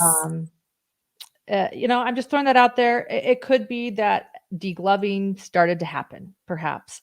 But I'm also curious, you know, it has been winter in Montana. I'm sure that bodies are preserved more during a winter in a river or a lake. But one thing I keep hearing from locals, I have heard this from locals, that there's just no body. That everyone looked. You had your own search and rescue. You looked and looked and looked. Everyone looked and looked and looked. Yes. And you know, professional after professional search team looked. Yes. The body was never found, although, you know, Serbius was found 6 days later. Yes. So, you know, I'm just trying to weigh all these possibilities. Okay, she's in there all winter. Maybe perhaps it's a bit preserved because of the cold. But I want to ask you, you are the one that has talked to the forensic expert. Did they say anything about, you know, it's been 10 months. Shouldn't her body be more decomposed? Or So the forensic expert that I had spoken to has not personally seen Rebekah's body. This was a telephone conversation, and he was very cordial and very willing to talk with me, but he couldn't commit to anything with that because he has not seen her body. You know, it's not something he's visualized, or, I mean, he did tell me most likely the autopsy has been complete by now. He did tell me that the degloving, he said that was rather common, but I don't know if at the time when we were talking, I don't know if that's common with river accidents or if it's just common because it's the furthest extremity, you know, away from the heart. But her toes weren't degloved. her toes weren't. Okay. Yeah. Yeah. I mean, I didn't get any report of the toes being degloved, only the fingertips. But it's mighty funny how the body shows up a week after you put out that newsletter. Yeah. So like on the, let's see, let me think of my dates here. So on the 17th, we got the phone call. On the 24th, I published the sonar images of Rebekah. So within 1 week of publishing the sonar images, which I need to remind people, I would not have had access to the sonar images if we had not hired the search and rescue team to come back. Okay. So Missoula and Mineral County did not count on us getting those images. They also did not count on us getting the report. They weren't aware that that was made available to us. So a week after those images are posted, then suddenly Rebekah's body appears. And it wasn't in the water. To my understanding, the body was on the riverbank. And what I have been informed is that a week ago, the water was at a higher level. And well, the conversation, because I called Sergeant Funk back multiple times. God bless him. He was very patient with me. And I called him back several times that night to ask questions. But in one of our conversations, he said where the body was placed. And I went back to that because to me, where the body was placed means somebody or someone placed it there. And so I Yes, asked that's what about I would that. think too. So I asked about that comment and asked, do you mean placed or how it drifted, and he goes, well, how it drifted. But he was saying that the water was up at a higher level and then receded this week to a lower level by 1.5 feet, and that the body was left in that area. Okay. Wow. You've asked to identify the body. They said no, which doesn't, Right. again, I don't really understand why, most people, if they suspect it's Rebekah, would Mhm. allow a family to identify, but I don't understand. You know what? I Right. say that and Yeah. I don't understand, so I Yeah. can't speak to So that. I did call down to the Montana Crime Lab, and I did ask them if I said, can I view the body? And then I had to clarify because she said, well, no, you'll view the body at the funeral home. I said, no, you don't. I said, that's not what I'm asking. I'm asking to identify. I know that she has markings on 2 areas of her body. I said, I want to see the feet and I want to see the rib cage. Okay. And they said no, that I wouldn't be able to do that. So we're waiting. They have her We're waiting. dentals. We're waiting. Right. There was an interview with Sheriff Toff, I want to say, and in my opinion, someone brought up, could this be Rebekah? And while he didn't say anything and he was very careful with his words, I'm good with this as a TV reporter, investigative journalist. I know police speak, but the way he spoke made me definitely believe they suspected it could be Rebekah. I'll just say that. To James Terry, that's your private investigator. Is that right? Yes. You've been on here a long time doing this for Rebekah. And I just want to say this too. I feel like her text, that's such a profound text to me when she says, just for the record. And so we are putting that up just for the record. You can see our thumbnail, and everything you're saying is for Rebekah. You are her voice. Yes. And you're not giving up. And No. we're going to figure this out. Yeah. Even if they call this week and say it, regardless, whether it's Rebekah or it's not Rebekah, our long-term goal here is where we want to create Rebekah's legacy. No other family of a missing person should have to experience the obstacles we have experienced. I agree. I feel like more education is needed in law enforcement in Western Montana. The education is concentrated on the eastern side of the state. I'd like to see more education and domestic violence awareness, missing person case awareness. The missing person case and domestic violence training is not required for the post procedure or the post certification of officers. They get it at the onset when they first get their post certification, but it's not considered a yearly requirement for educational purposes. And I think it should be. I think they should have so many continuing education units each year towards domestic violence awareness and missing persons protocol. And right now it's not. So I don't know what that looks like right now. I hope to work with Brian Frost in Department of Justice in Helena and some other people to find out what that looks like. And present that as a legislative bill to be enacted. And also when a family member is very concerned that it could be that, you know, something nefarious could have happened. I mean, this case could have been anything. It could have been human trafficking. It could have been drug running. It could have been Yes. gun running because of Interstate 90. And none of that was ever considered. It could have been an abduction. None of it was ever considered. And I think that law enforcement needs to look at always, you rule out homicide first, and then you move on. And that's not what was done here. No. Foul play. You rule out foul play, and Correct. it wasn't done. Right. Susan Cooper, you're so right. Montana has a lot of missing people. Look no further than the reservations or near those. You're absolutely right. You know, so Stephanie Budge. Well, first off, we've pinned a page, Find Rebekah Barsotti, at the top of the chat. It's been pinned this whole evening.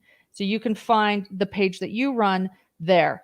If what you're looking for is a discussion group where you can, where web detectives can share their findings and collaborate together and bring resources together. And, you know, and this is what I love about the true crime community that I think is not noted enough, is how incredible they are in giving their services and their volunteer work and their knowledge. And they come together, and what they discover is incredible. So if you want to be a part of this today, True Crime Underground, who is a very good sleuthing group, Colette Cox is a part of that and is our moderator, to discuss Rebekah's case, join the Facebook group True Crime Underground. And Stephanie Budge has posted the link. Again, this is not to take you away from the Find Barsotti Facebook page. That is there, and please join to support and spread that word, because that's public and you just share all the updates there. But if you want a really nitty-gritty discussion group where everyone can collaborate and bring together their ideas, please join this True Crime Underground Facebook group. And then in addition to that, you have a new webpage for Rebekah. Is it REBEKAHBARSOTTI.org? Is that it? .org. Find REBEKAHBARSOTTI.org. Find REBEKAHBARSOTTI.org. If someone could post that link, because there was a .com, but you have a new website, an updated website. So this is the important one. It's the .org you're looking for. And search engine optimization isn't totally bringing it up today. I noticed that on Google. So if someone could share that, find REBEKAHBARSOTTI.org. That is also another place you can go. And of course, subscribe to our channel and like this video, because what Angela wants more than anything, this isn't even to help our channel, is she wants people to see this and become aware of this case. What we did tonight is a really good overall of the case. We need that, because once this body's identified, and if it's not Rebekah, it's somebody else. It's somebody else. That's just as important, because it's another daughter of somebody. So we're going to keep this going here. And what Angela wants and why she was willing to go live is because she wants this video seen. So share this video. It gives a whole view. Join True Crime Underground. Go Find Rebekah Barsotti on Facebook. Go to findrebekahbarsotti.com .org to join the conversation. They need so much. You have spent so much money. You have moved. You've shut down your lives essentially in Virginia to be a voice for your daughter. I am so impressed. Hey, Jim, we have Jim Terry backstage too. So you can stay for this, by the way, Angela, if you want, or Jim can join us. But thank you, James, for being here, Jim. But what do you need? Like, the reason I said this was urgent, you said it was urgent. We all knew it was urgent. Right. Crystal, her friend, knew it was urgent. You need resources from the true crime community, because you're not getting the help you need, whether people know how to do FOIA requests, whether people know how to do tracking on maps. There's so many incredibly talented people. We just need you. And I'm sure Jim needs you too. Where did Jim go? I was just going to pull him up, and I'm sure maybe Jim can also bring up what he has discovered. And here he is. I'm going to bring him on the screen. He's wiping the screen down. It's not working. It's not working. No, this is what you get when you eat Cheetos and play on the computer, right? You could see how. Hey guys, while I'm cleaning off my screen here, just to add a little bit of levity, I almost didn't turn into the program tonight because I thought you had Annalena Jolie on there. How good does she look as a blonde? Don't think I didn't notice the blonde hair. See, Angela? See? No. Unbelievable. I said, who is that? I said, they got Britney Spears on here now? How are you?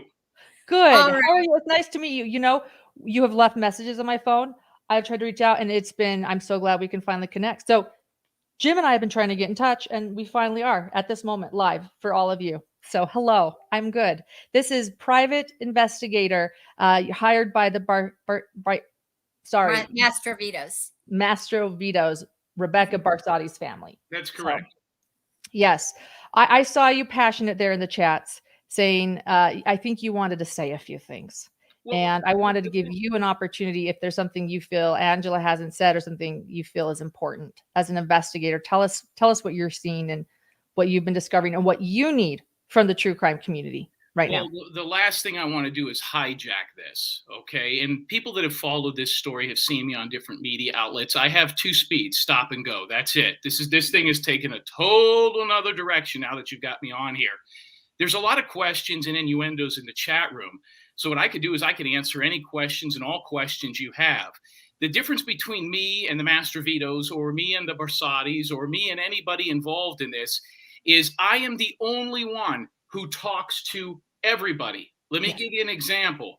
In the last 2 months, David Barsotti has called me 4 times. Let me say that again. David Barsotti has called me 4 times personally.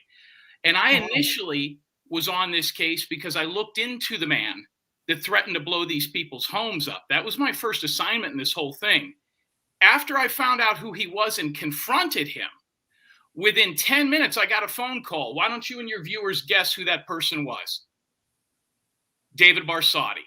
So wow. let me explain this to you just for the people catching up late. This family was threatened to have their trailer blown up, their house blown up, their lives ended. There was attacks on the house, people hanging around. Listen, I grew up in Clearwater Beach, Florida. I can't tell you the last time I saw snow, but even people in Montana do not go out into the snow at 3 o'clock in the morning and hang around, Right.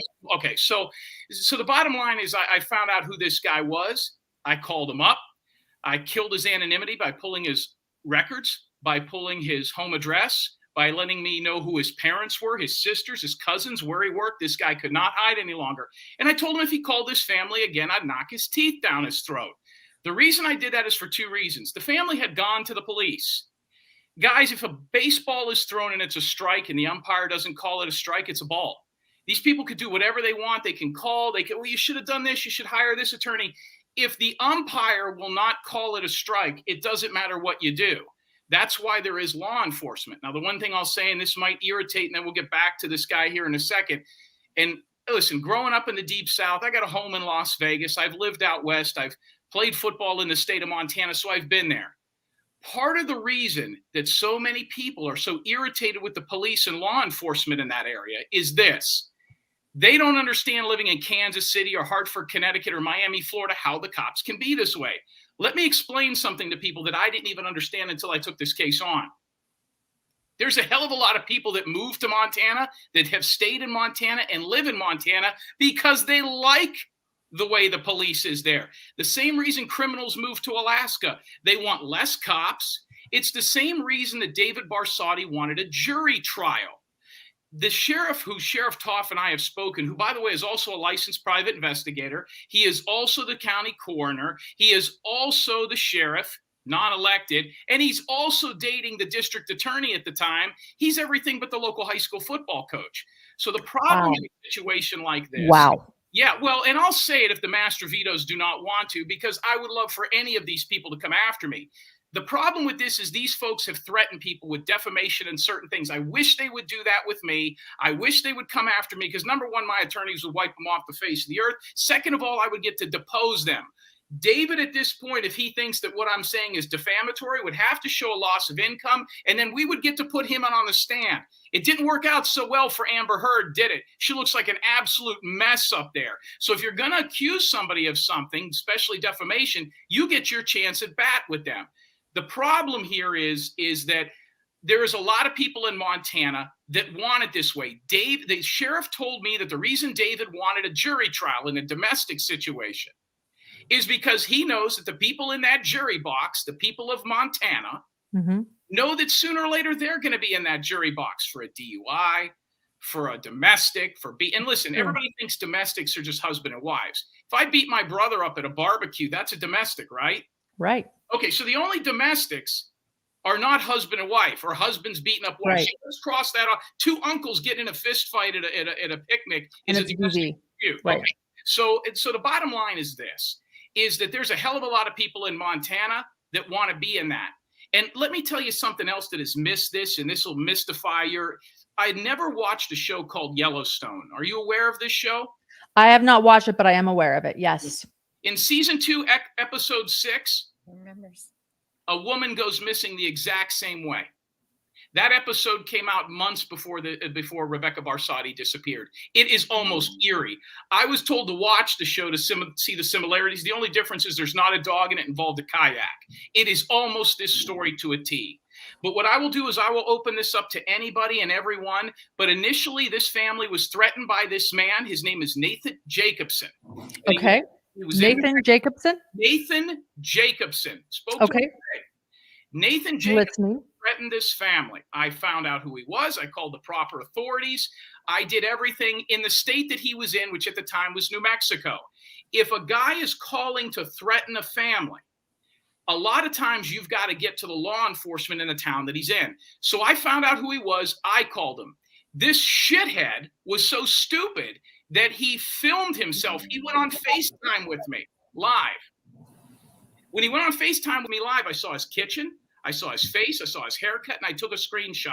While I'm talking with him, when I started describing what he looked like in his kitchen, he thought I was in the FBI or Black Ops or something with the military, and he kept referring in the conversation where I threatened to knock his teeth down his throat that he was going to call Sarge on me. There's a guy named Sarge, and he's going to call you. If this is a training exercise, I want you to know that I'm going to pass it. I says, partner, I'm calling you because you're threatening a family in Montana, and it's going to stop because I know who you are. 10 minutes later, David Barsotti called me and said, this is Sarge. So let's just say that the guy... Wait. Go ahead. David Barsotti called you? So the guy that was threatening the Mastrovitos to kill them, Right. got a hold of, got him on the phone. I threatened to knock his teeth down his throat. 10 minutes later, his Sarge, a guy he referred to as Sarge, called me from a 406 area code. And the man on the phone with a woman screaming in the background that we were later told who that was, said, why are you threatening one of my guys? This guy is in my platoon. Now, I don't have a military or law enforcement background. My background's pro football. Sounds like neither does David Barsotti either. But anyway, go ahead. My job was not to look into David Barsotti. I was never going to call David Barsotti. When I asked the guy his name, he said, David. I says, why do they call you Sarge? He said, I worked in Blackwater. I worked on overseas. I did this. I stepped on this. I blew up this. I killed these people. I says, great. Who are you? He says, my name's David Barsotti. So the guy that I found that was threatening the Mastrovitos, 10 minutes after I threatened him, David Barsotti called me. The interesting thing is 20 minutes later, Sheriff Toff called me and said, hey, do you have a Mississippi area code? Because we just got a call here from David Barsotti that says you're threatening his friend. It's on record. Think about that. And that's how me and David got to be pen pals on the phone. That's where it started. During the same conversation, I offered David Barsotti, then when I knew who he was, and when I told him I wasn't with special operations or a military guy, I offered him $15,000 right then and there in cash to take and pass a polygraph test. If he could pass it, 10 questions. I also offered that to both of his attorneys. All three of them have declined. And after I offered them those three, the $15,000, which means I would put the money in escrow if he passed the lie detector test. After I did that, all three of them called the sheriff's department and said I was harassing them. So David Barsotti, who has a restraining order against a woman, right, called the cops on a private investigator in Mississippi because I threatened to beat up his buddy in New Mexico. These people are whack jobs. Yeah, the irony isn't lost on me. Yeah. Wow. Wow. So Nathan, so tell us, so he's the one calling. So is he, who is he? Who is he? I mean, I know his name is Nathan, but what do you suspect here? They're just in cahoots, or? David Barsotti has a web of what I call knuckleheads. These are all guys of like-minded ilk. And I'm going to say some things here that might offend a few people, but at least this will put it into perspective. Yes. In my background is professional football. Every year in August, my parents used to call me when I was playing college ball or even in the pros. And they would say, hey, will you go down to the youth field and help out this team?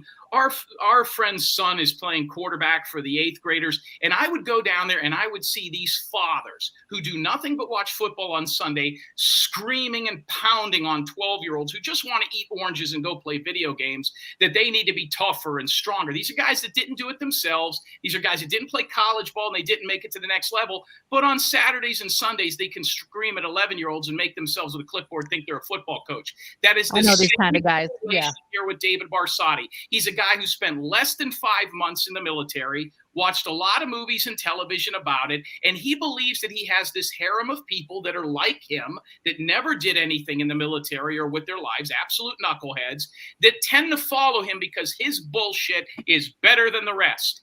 And my conversations with David Barsotti was, David, you served overseas. Yes, I did. Great. You got a picture? No. Where's your Purple Heart? Everything's an excuse. It's hogwash. It's horse shit. If you believe it, you're naive. And when that started to melt away, this guy lost it, because there's a hell of a lot of people in that town afraid of him. And I'm telling you something right now. You ain't got to be afraid of this guy. You come forward. That's why I'm telling you what I'm telling you. Wow. Yeah. Yeah. So thank you. Thank you for coming on. Thank you for sharing this. I know that Angela has really been relying on you. Fire away with the questions. I'll be perfectly honest. Leanne Hicks has been asking about the 911 call for a couple hours now. So Jim, tell us about the 911 call. What 911 call? Angela, you heard the 911 call? We have not heard the 911 call for the missing person. Angela, you seen the video at Town Pump? We have not seen the video at Town Pump, and Sheriff Toth says there is a video of Rebecca going into the river. We have never been shown that video. And if there is a video of Rebecca going into the river, who took that video? Who recorded it? And who is the Organ family? Does the Organ family even exist? Sorry, just to throw that in with 5 other questions. Sorry, Leanne. Right. Okay, you want to talk about the 911 call or lack thereof? It's very simple. I know who the one that took the 911 call is. I know people that have spoken to her in the public. I have spoken to... Dispatch is what you're referring to? Dispatch? There's a woman that takes... First of all, there's only 6 911 operators in the whole area. There's only 8 on the police force. And if you look at the police force there, it's not very big. This, like I said, this is not Columbus, Ohio. This is Kansas City. So what I'm telling you is that these people are very easy to find. And they talk in the community. It is what it is. So they talk in the community. When they talk into the community, it gets back to me because my phone number's on billboards. Right. Okay. Okay. So basically, can I let this dog out? Because this dog is going to bark. Go for it.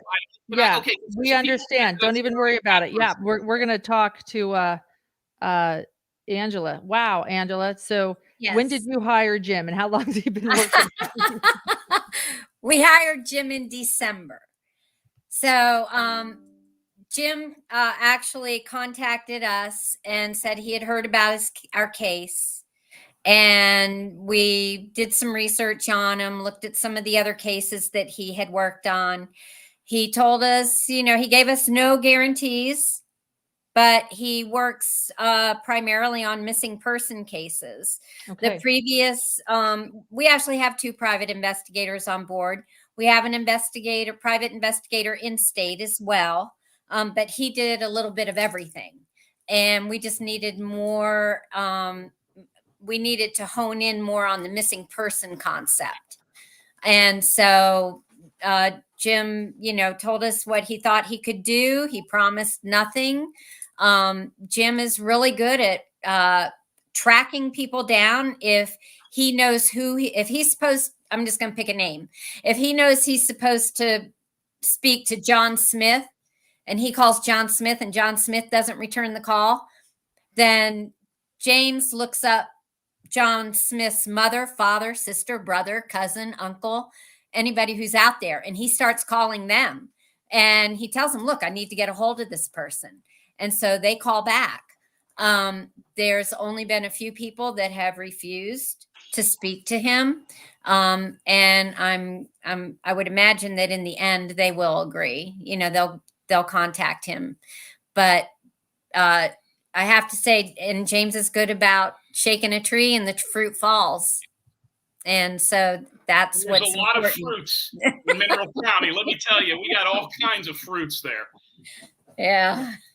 What was the question? I'm so sorry about that. No, that's okay. We wanted to know the 911 call, and the 911 call is the fact that somebody called in because, you know, Here's the story in the background of the 911 call. Okay. The please. stuff is on the bank of the river. Okay. Right. Two 18-year-old boys who just happened to be on the river go ahead and find this stuff. Think it's odd. By the way, nice and neatly placed. Your dog's drowning. You're going to fold your clothes and run into the river. I mean, everybody does that, right? So they find this stuff. They call the cops. Cops come down, and that's how they find it. Supposedly it was two 18-year-old boys who were part of a family from Oregon. Now, I grew up in Clearwater Beach, Florida, one of the most beautiful beaches in the world. I've seen people leave toddlers on the beach, and nobody calls the cops. But in Montana, you got a wallet, you got a phone, you got a backpack, whatever people are calling the cops because they see it there. It's hogwash. That's basically what's been told to me, that it was two 18-year-olds that happened to come upon this stuff. They thought it was odd. And listen, the fact that they're 18-year-olds makes it even more odd to me, because you can't get an 18-year-old to return a text message, but now they're going to call the cops and say, hey, we found a purse or a satchel or shoes or whatever the case may be. Let me tell you something. It's just beyond bizarre. It doesn't exist. The family went ahead and begged for these people to come out. I've asked Sheriff Toff why they won't release the 911 call. I know why they won't release the 911 call, but here's what he said. It's an ongoing investigation. Great. What are you investigating? A river accident? He said, well, I'll tell you what. This family is so diligent and so bothersome with the people in this community that we're afraid that if we release the 911 call or the people's names associated with it, they and their cronies will harass these people. So I begged Angela. We fought about it. I says, Angela, dump the Facebook page. Angela took her Facebook page down, the main lifeline to what they're doing, for over 3 weeks to show that I had at least some kind of control over this extremely dangerous woman, right? I mean, look at her. I mean, right. She's scared. When she left the state, people started walking down dark alleys.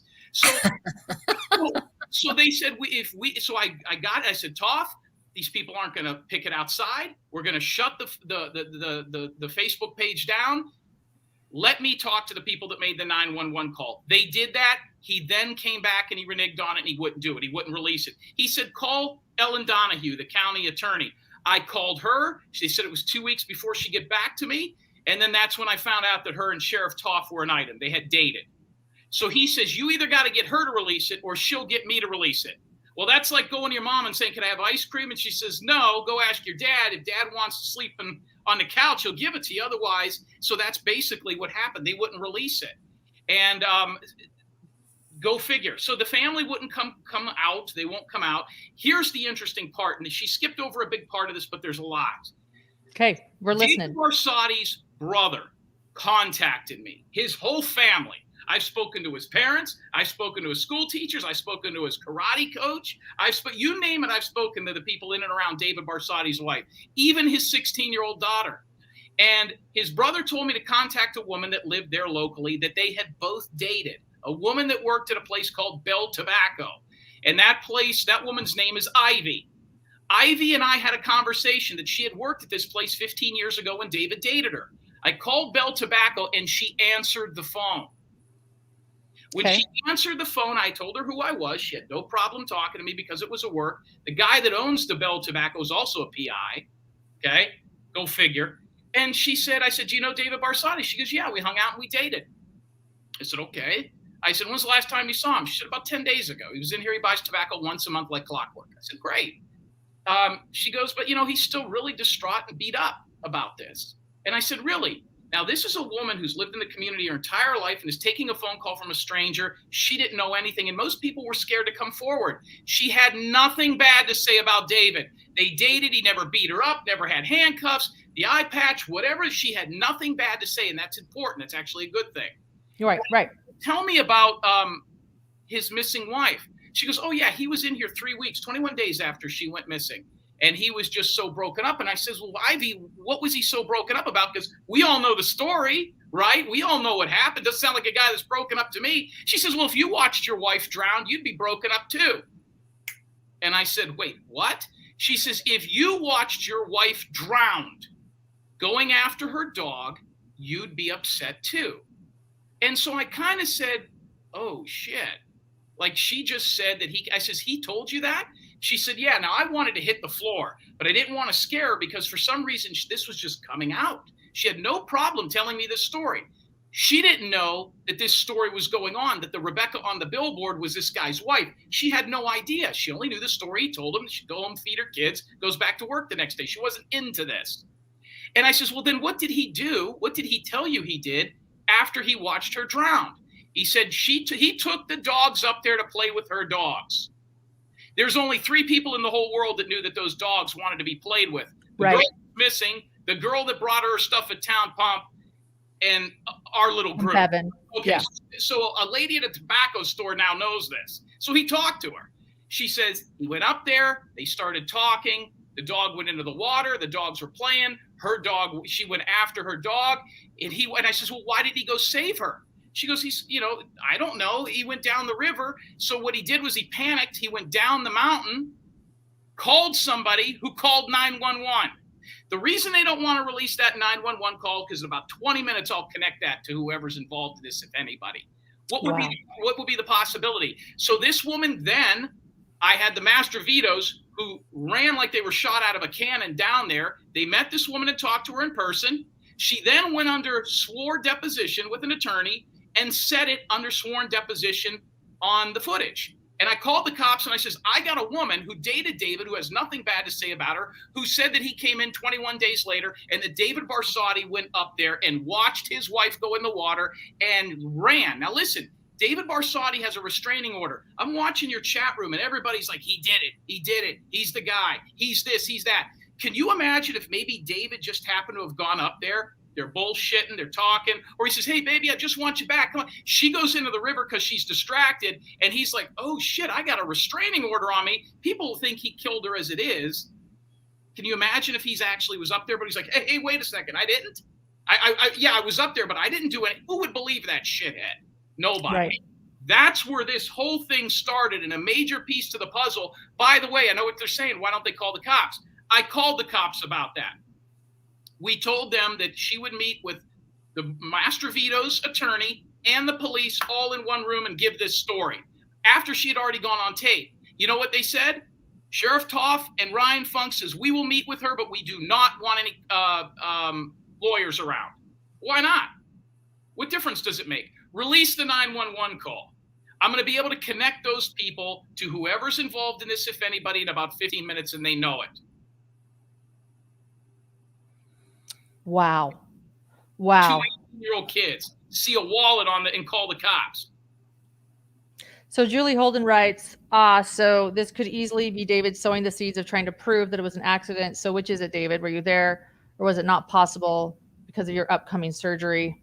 And Carrie Livingston is asking, who has a video of Rebecca going into the river? But you know, that rumor. Angela. Well, we've never seen it. We've never seen it, but we've had Sheriff Toth say that there is such a video, that we have a video of Rebecca going into the river. It's not on her iCloud account.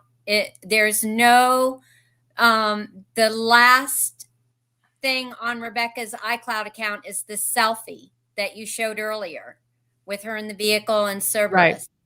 And, then someone else, well, actually one of my attorneys said, well, it would only upload when you're near a cell tower.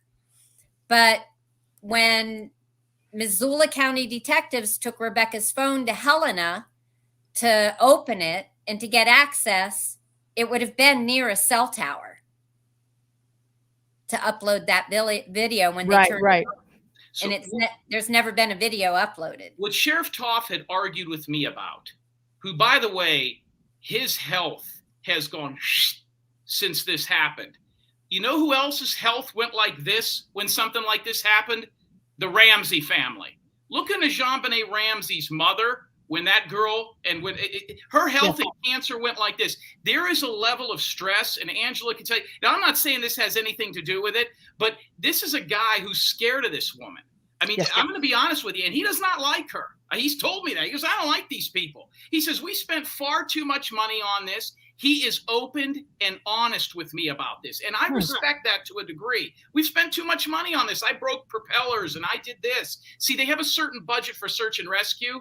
He was not elected, but put into the sheriff to work on that budget. And REBEKAH BARSOTTI goes missing and punches a hole into that financial crunch that they can only use. I've had people call me and say that he's mad because they spent so much money on this. And that was the catalyst for why he was so irritated. She'll show up. So this guy has basically called me several times. He's talked to me a bunch of times.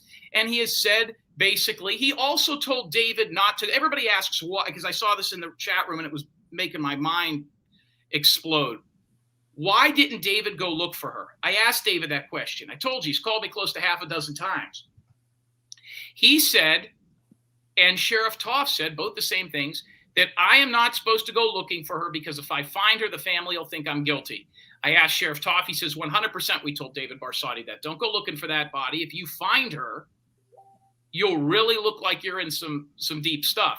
And so he was told not to go look. And that's where it is. Guys, the problem here is, and this is hard for people to understand because you see this sweet lady, she's got a great family. 95% of the people that I find in missing persons cases, the families that I work for, I can't stand them. They're assholes. These are good people, okay? So for this man to do, but there's no crime. Where's the crime? There's no blood trail. There's a lot of inepts. By the way, the sheriff makes what there? $46,000 a year? Okay, who the hell is going to go live in Mineral County, Montana, deal with all this for $46,000 a year if it wasn't an ego trip? You could make more being a shift manager at a Denny's, and you don't have to look at dead bodies. So basically what we've got here is, I think, a lower level of what people believe should be looking into this, and something where there's no murder scene. There may be a motive. What, a house? There's an estranged husband who's, let's face it, is a whack job. People have told me and called me in town that says on Tuesday night when he's drinking beer at this casino, the eye patch is here. Thursday morning when he went to the grocery store, the eye patch is over here. So he's got a cane. He's walking around with dogs. You know, I mean, this is just not normal stuff. But in that town, there's several people like that. There's a group of people like that, and they follow him. So the problem here is there's no crime. Why don't the cops investigate? There's what, 8 cops on the whole force? Who's going to go? They're 2 on, 2 off. If somebody's getting raped or somebody gets shot or somebody's wielding a pistol or there's a bar fight, you're out of luck. So you're going to roll the dice if you want to live in a rural community like that. And that's the deal. If this was in Columbus, Ohio, Dallas, Texas, Los Angeles, these people would not be going through this. They would not be. Do you know what I mean? And let me tell you something else. That dog's body, the physical being of that dog, from what I'm being told, was in worse shape than whoever this person is they found. That dog was missing for 10 days. If that's Rebekah, she's missing 10 months. Listen to me. The dog was in worse shape than the human being that was found. And how do I know that? Because I talked to the person that found her. Bottom line. Yeah. This isn't innuendo. This isn't guessing. This isn't a fast-talking guy from down south. Tough shit. I've talked to these people. These people have reached out to me. They want her to know. Yeah. Yeah. Thank you. Thank you, Jim. You know, I think what this family needs the most is, and you tell me if I'm right, Jim, we need to spread the word. And we need to let people know about Rebekah's case, spread it far and wide. Yes. And Julie's asking a great question. Why did the dog wash up 6 days later in terrible shape and Rebekah is just being found now? There are a lot of confusing things, a lot of confusing things. So, well, thank you. Thank you for this Thank you. this might be a record 3-hour live. Thank Wow. you Yes. so much for sharing what you do about the case, and we hope to share this video far and wide. Yes. Thank you. Thank you for this opportunity, Lauren. Thank you for this opportunity, and rest up. Let's be in touch, okay? Yes. Thank you so much. Thank you. God bless. Okay, God bless. We'll see ya. Okay. Thank you. Bye. Bye-bye. Okay. Thank you. Let's see. Let me shut this. I'll end this. Let's see. There we go. I just want to thank everyone for being here.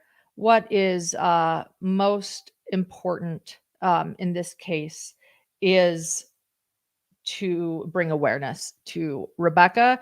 And I want to emphasize that. Thank you, Crystal. And thank you, everyone, for your comments.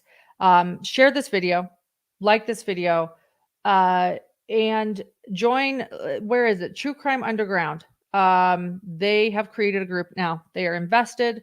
They're a sleuthing group, and we do need web detectives on this, or internet detectives on this. I think that this is the type of case that we could all join in and work hard on. So everyone, thank you. This is a 3-hour live. I think this might be the longest live we've ever done here at Hidden True Crime, but I'm glad we could finally get Rebekah's story out there.